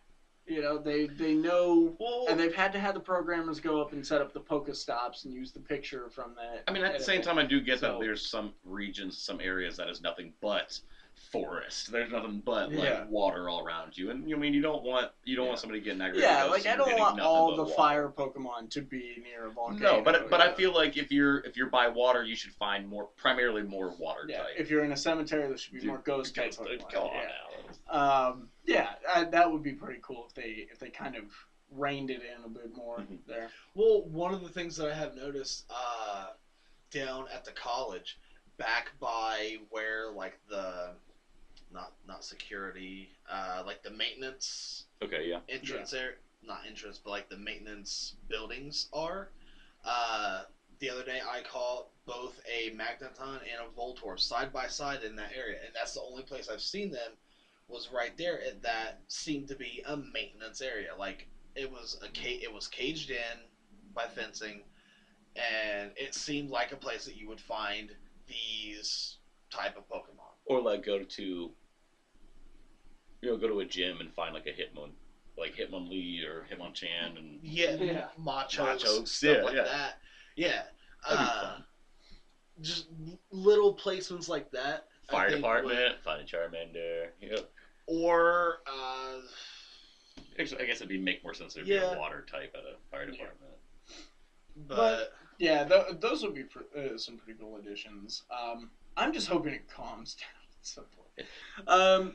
Guys, we're gonna start wrapping this up, but first I want to tell you a little story about a small town company called Frontier Communications. This is a story all about how I got fucked pretty bad. Okay, so if you've been listening to the podcast, you know that I have some problems, just a couple, with Frontier Communications, and this is just one more. I recently moved. I'm going to be staying with my brother until Boba Fett and I can find a place. We're going to be roommates and all that. So I thought, okay, well, one of the cool things I could do for my brother, they don't have the internet. I've got internet in my name. I'm going to be paying for it anyways. I might as well pay to use it, and then they'll get to use it. So I go to transfer the service, and thus started a 45-minute journey of why the fuck do you have a job? Because from the very get-go, we had communication troubles. And it wasn't that I couldn't understand the words she was saying. And I don't think it was that she couldn't understand the words I was saying. I think it's just because I'm not a complete dumb fuck, and she seemed to be a complete dumb fuck, that our brainwaves just weren't linking up. Yeah. So you needed an adapter or something. Yeah, we needed a converter of some sort, because I had to spell the name of my town 6 times for this person. I mean, granted, just saying Portsmouth, you would want to put an I in there, but after having the first time I said it, I got this like vibe, like she didn't get it. Like maybe I should be more descriptive. And I was like, it's like Portsmouth. And then I spelled it for her, which was the first time I had to spell it. And that was my own volition. I was like, you know what, maybe she didn't, we say it differently. Could be a fuzzy connection. Yeah. So I'll make sure to spell it for her, let her know it's Portsmouth, and we say Portsmouth. So I spelled it to her for the first time, and it just kept coming up. She just kept asking me and asking me and asking me. And the last time I'd gotten so frustrated, I was like, P as in poor quality. O as in Over your really? shit, Frontier. I just kept doing that type of fucking thing. And she cut me off about halfway through. It was like, okay, I get it. And I was get like, it, you hate were us. you like, and in my head I was like, were you fucking with me this whole time? Like, you don't Yes. need it spelled for you? Fuck. Oh, okay. So then we moved on, and she couldn't find the address. She could not find the address whatsoever. She's like, maybe it's not registered. I was like, it's government housing. It has to be registered. It's sleeping. It's on there. It's in there Like, somewhere. it's there. So then I get put on hold, and then she comes back. She's like, okay, well, we seem to have found it. Well, I'm gonna have to put you on hold again for a minute. And then it was just this big long hold. I think it was like I was on hold for like 15 minutes before she came back to let me know that there was going to be a fee. And I assumed there was going to be a fee anyways. I was like, why not? I'm only paying you every single month for this service For this shitty service. that I'm going to be setting up. You just have to fucking hit a few buttons. But sure, why not? Why not have a fee? But apparently the fee was... And I took this all to be complete bullshit because it doesn't make any sense why they would need to do this. Apparently, they would need to mess with the routers on the lines down at that apartment complex because apparently they're not activated for Frontier, which means that nobody there has ever gotten Frontier. I call bullshit. Yeah, would have Complete ever bullshit. gotten Frontier. Hidden fees, bro. I don't know. They are pretty terrible. Maybe I'm just the idiot. Yeah. Who signed up Maybe for everybody it. else already wised up. Yeah, but so more or less, I'd have to pay this fee so that not only I could transfer my service over, but so that everyone could now bask in the glory that is the self-deprecating fucking hatred you have for yourself when you get Frontier because you were stupid enough to go to Frontier or desperate enough, which was my situation. Then, when I asked what the fee was, because I explained to her, I have a budget. I have an actual, like, to the dollar budget. So if I'm going to have a fee, that's no problem. I just need to know how much it is so I can factor it into the budget so I can make sure that I'm not having to rip $50, $60 from my savings, which are supposed to go to a new apartment, to make up this. And they wouldn't tell me. They would not tell me, and that's when I started becoming an asshole. I was like, okay, I've sat through all of this. I was like, all right, so what you're telling me is that not only am I going to have to pay a fee so that more people can use the internet than just myself, which should not be my problem. Yeah. Not only are you telling me that you have to add this fee on to do something that you guys probably should have done when you became a business. Right? But you're also telling me that you can't tell me how much it is until it's too late for me to back out of the transfer. Exactly. So essentially, you're holding me up for money. If you were in front of me, I would punch you. Is what it's like. It's like I would hit you because I feel like you're stealing from me or attempting to steal from me right now. I was like, and I don't stand. You're for robbing that. me in the nicest way possible. Yeah. So I told, I made sure to let her know that I knew it wasn't directly her fault, but, you know, if the Nazis were just taking orders, maybe it's not that bad, but it's the same principle. Hashtag Frontier are Nazis. Hashtag Frontier Nazis. So I eventually ended up canceling the service. So now my brother isn't going to be getting the internet. I'm going to be paying them $30 a month for however long it takes us to get an apartment. And then I've got to fucking call them again to have it transferred over to wherever we end up living. We are not fucking dealing with Frontier. I have no choice. Like, it's It'll one of be in those my things. name then. I do not care. I am not dealing with You this put a shit. block on your account for Frontier. Well, here's the thing: is if I cancel, I've got $300 cancellation fee. When does your contract end? I think it's 2 year. And I've only had it a few months. I have to have it. Yeah. No. I'm sorry, man. I'm sorry I have to bring this hell into our life. I don't want to live with you now. Fuck this. I'm out. I don't blame you. I'll live in a van down by the river. I don't care. You can probably get out of your contract because of the fees and everything they've put you through. There's probably a way out of your contract. That's the thing. By I threatening tried. all of their lives. I mean, I've tried to get sensible customer service, and like the time they hung up on me twice. The second time was because I was demanding to talk to someone of some sort of authority around it. I didn't know what they had, like managers or regional managers. So I was like, just give me someone who can help me, because obviously, the basic customer service here is not going to work. And then they hung up on me for the second time. So yeah, you don't get anywhere with Frontier. Fuck Frontier. Where's the local office? I'm not sure. You need to go to the local office. Dude, I put off calling them for days because I didn't want to deal with them. And Well, at least if you go to the local office, you will have somebody in front of you that you can punch. yeah, but think about me in person. Well, in front the of thing someone is, who's pissing me off. at Well, the bring me local- there, because, Yeah. well, in all honesty, I would be right there with you. I would be just as pissed off. Like, If you go to the local office, though, you can actually talk to someone that you can understand. They can understand you.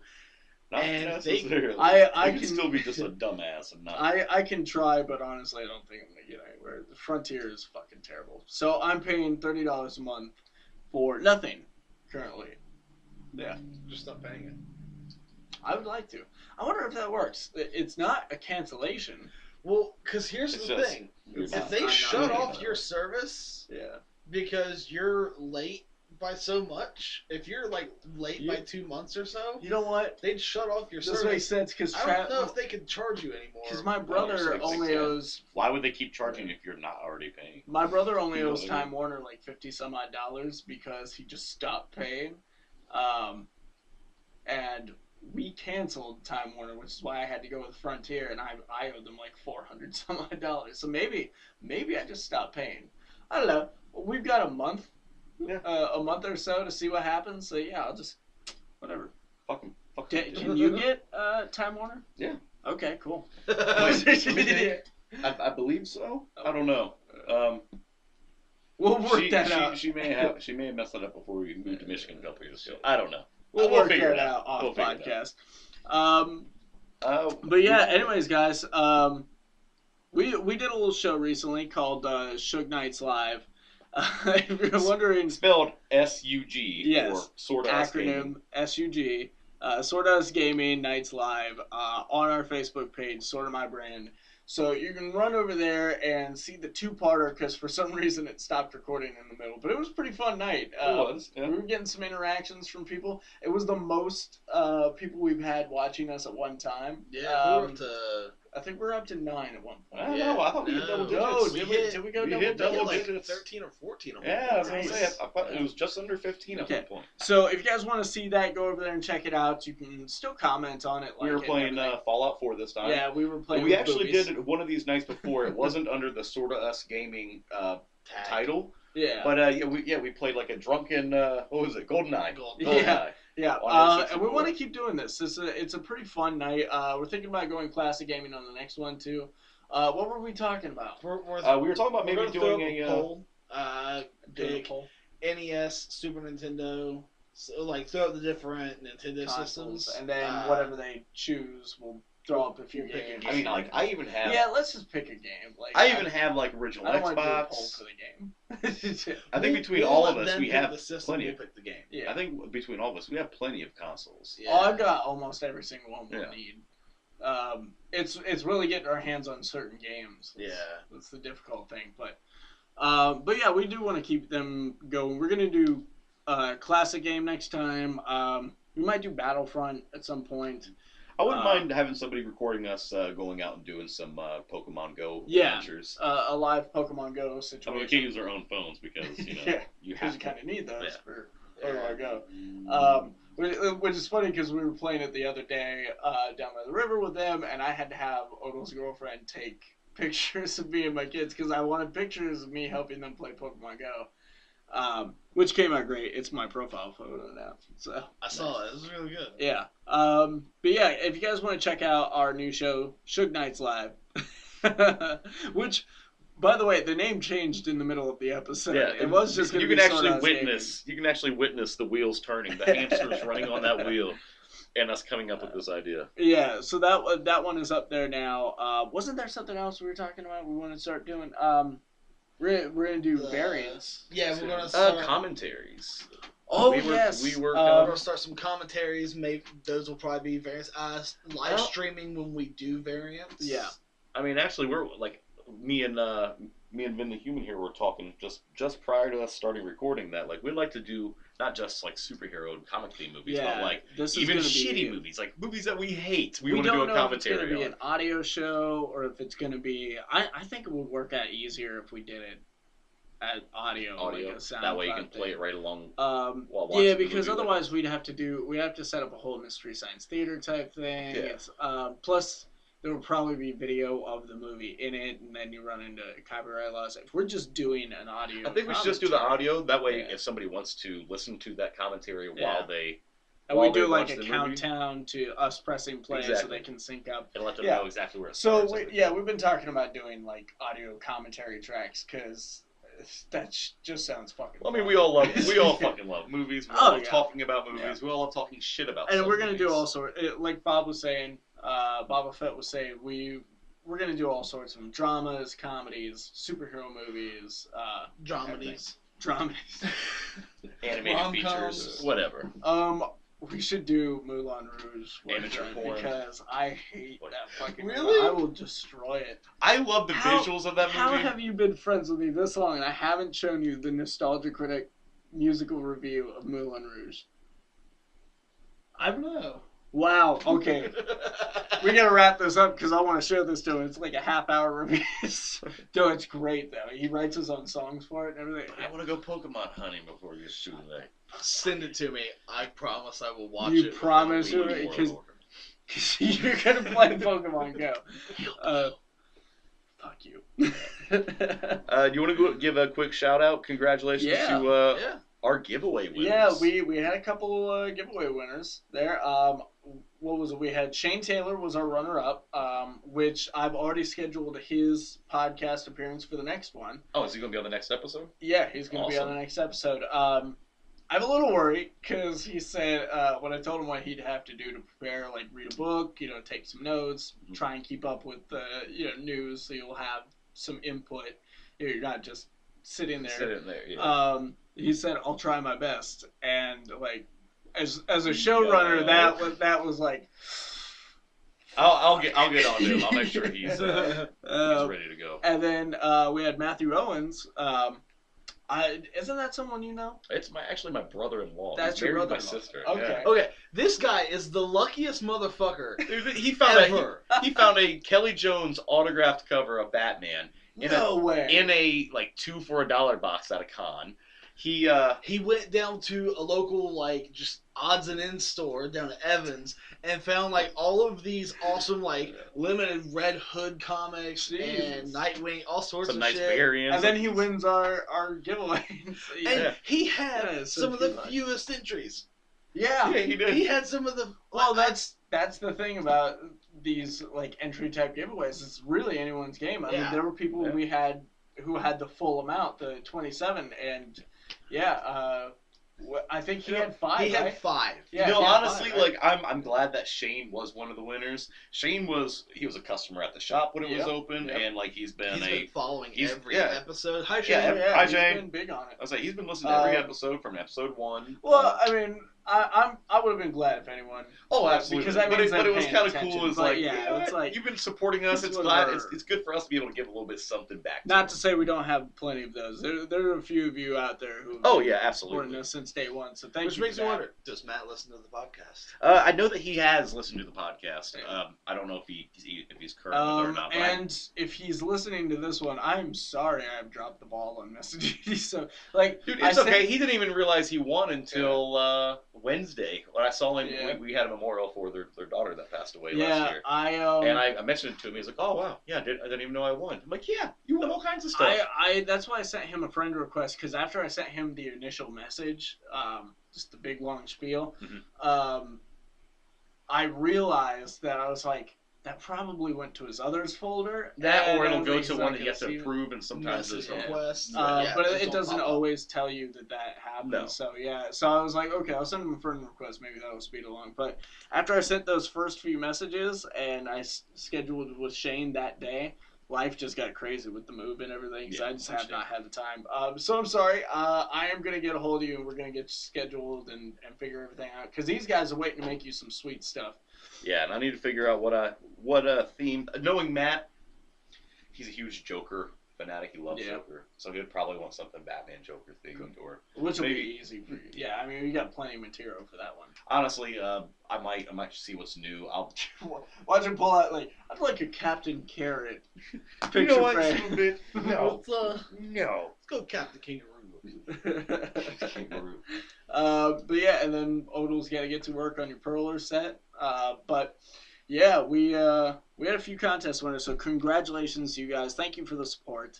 And thank you to everybody that answered. Thank you for everybody that shared the page, everyone who liked the page, tagged friends. Although we didn't hit the goal we were hoping to on the likes front, we still got a crap ton of likes on the page from where we were. And keep it up. Keep showing us off to people. Keep bringing people in. Because I feel like these giveaways are definitely going to be something that happens every once in a while. Yeah. I mean, I'm completely okay with helping pitch in a little bit, whether it's put in a little bit of work on some crafts or something, or even throwing a little extra money for certain books or certain collectibles that we could be getting rid of.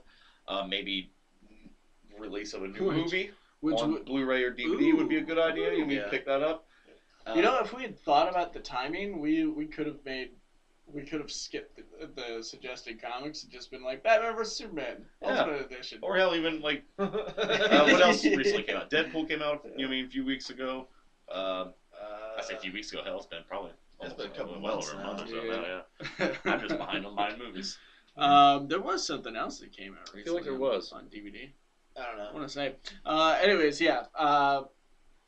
If you're wondering where else you can find us, you're probably listening to this on SoundCloud, but you can also listen to it on Google Play, iTunes, YouTube even. Some episodes up on YouTube. We've got 2 up on YouTube. This move and all this stuff started happening, and it just put a fucking wall up on that It's a stuff. good thing we don't do this weekly. Yeah. So we're working on the YouTube. We really are. It's really not that complicated. It just takes a very long time to render the videos after we've added the thumbnail and everything onto it. So, and then upload time, because these are like 2 hours. It takes forever to upload to YouTube. Yeah. So, yeah. And YouTube's not the best place to listen to audio anyway. Just download SoundCloud. You probably should. Because you can at least have SoundCloud running in the background while you're using other apps. Anyone who has an iPhone, an iPod, iTunes. iTunes right there. You can Easy also access on the podcast section. Yeah, you can also keep up with the podcast on Instagram. Sort of my podcast on there. You can follow our Instagrams. Mine is. Which it'll be in the description. Yeah, we'll it'll throw be it in in the the description description because it's. Yeah. If you want to like any of our other Sort of My stuff, there's Sort of My Comics, which is a nerd news outlet, and then there's Sort of My Brand, which is the home of this and any other shows that we're gonna do. So if you want to keep up with the commentaries, the Suge Knights Live.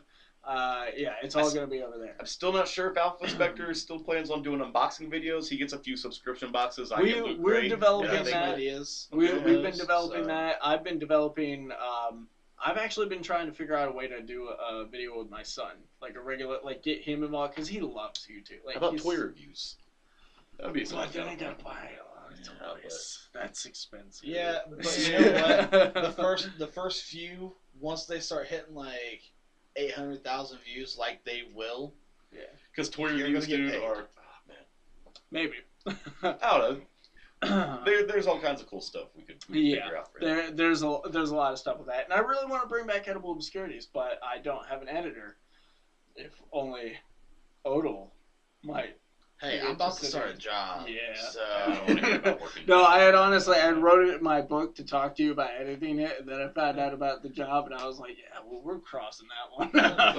Hey, if you're a listener and you want to work for free on a pretty cool project with some pretty cool people, and that'll twist and shout, then drink some drinks that you'll always doubt. dial up the strange as much as you please. It's edible obscurities. That was the theme song. I assume. All right, guys. My name is Vincent Herman. I'm Boba Fett, Bob Collins. Alpha Spectre, James Odle. Thank you very much for listening to this podcast. Cue the fucking badass outro music.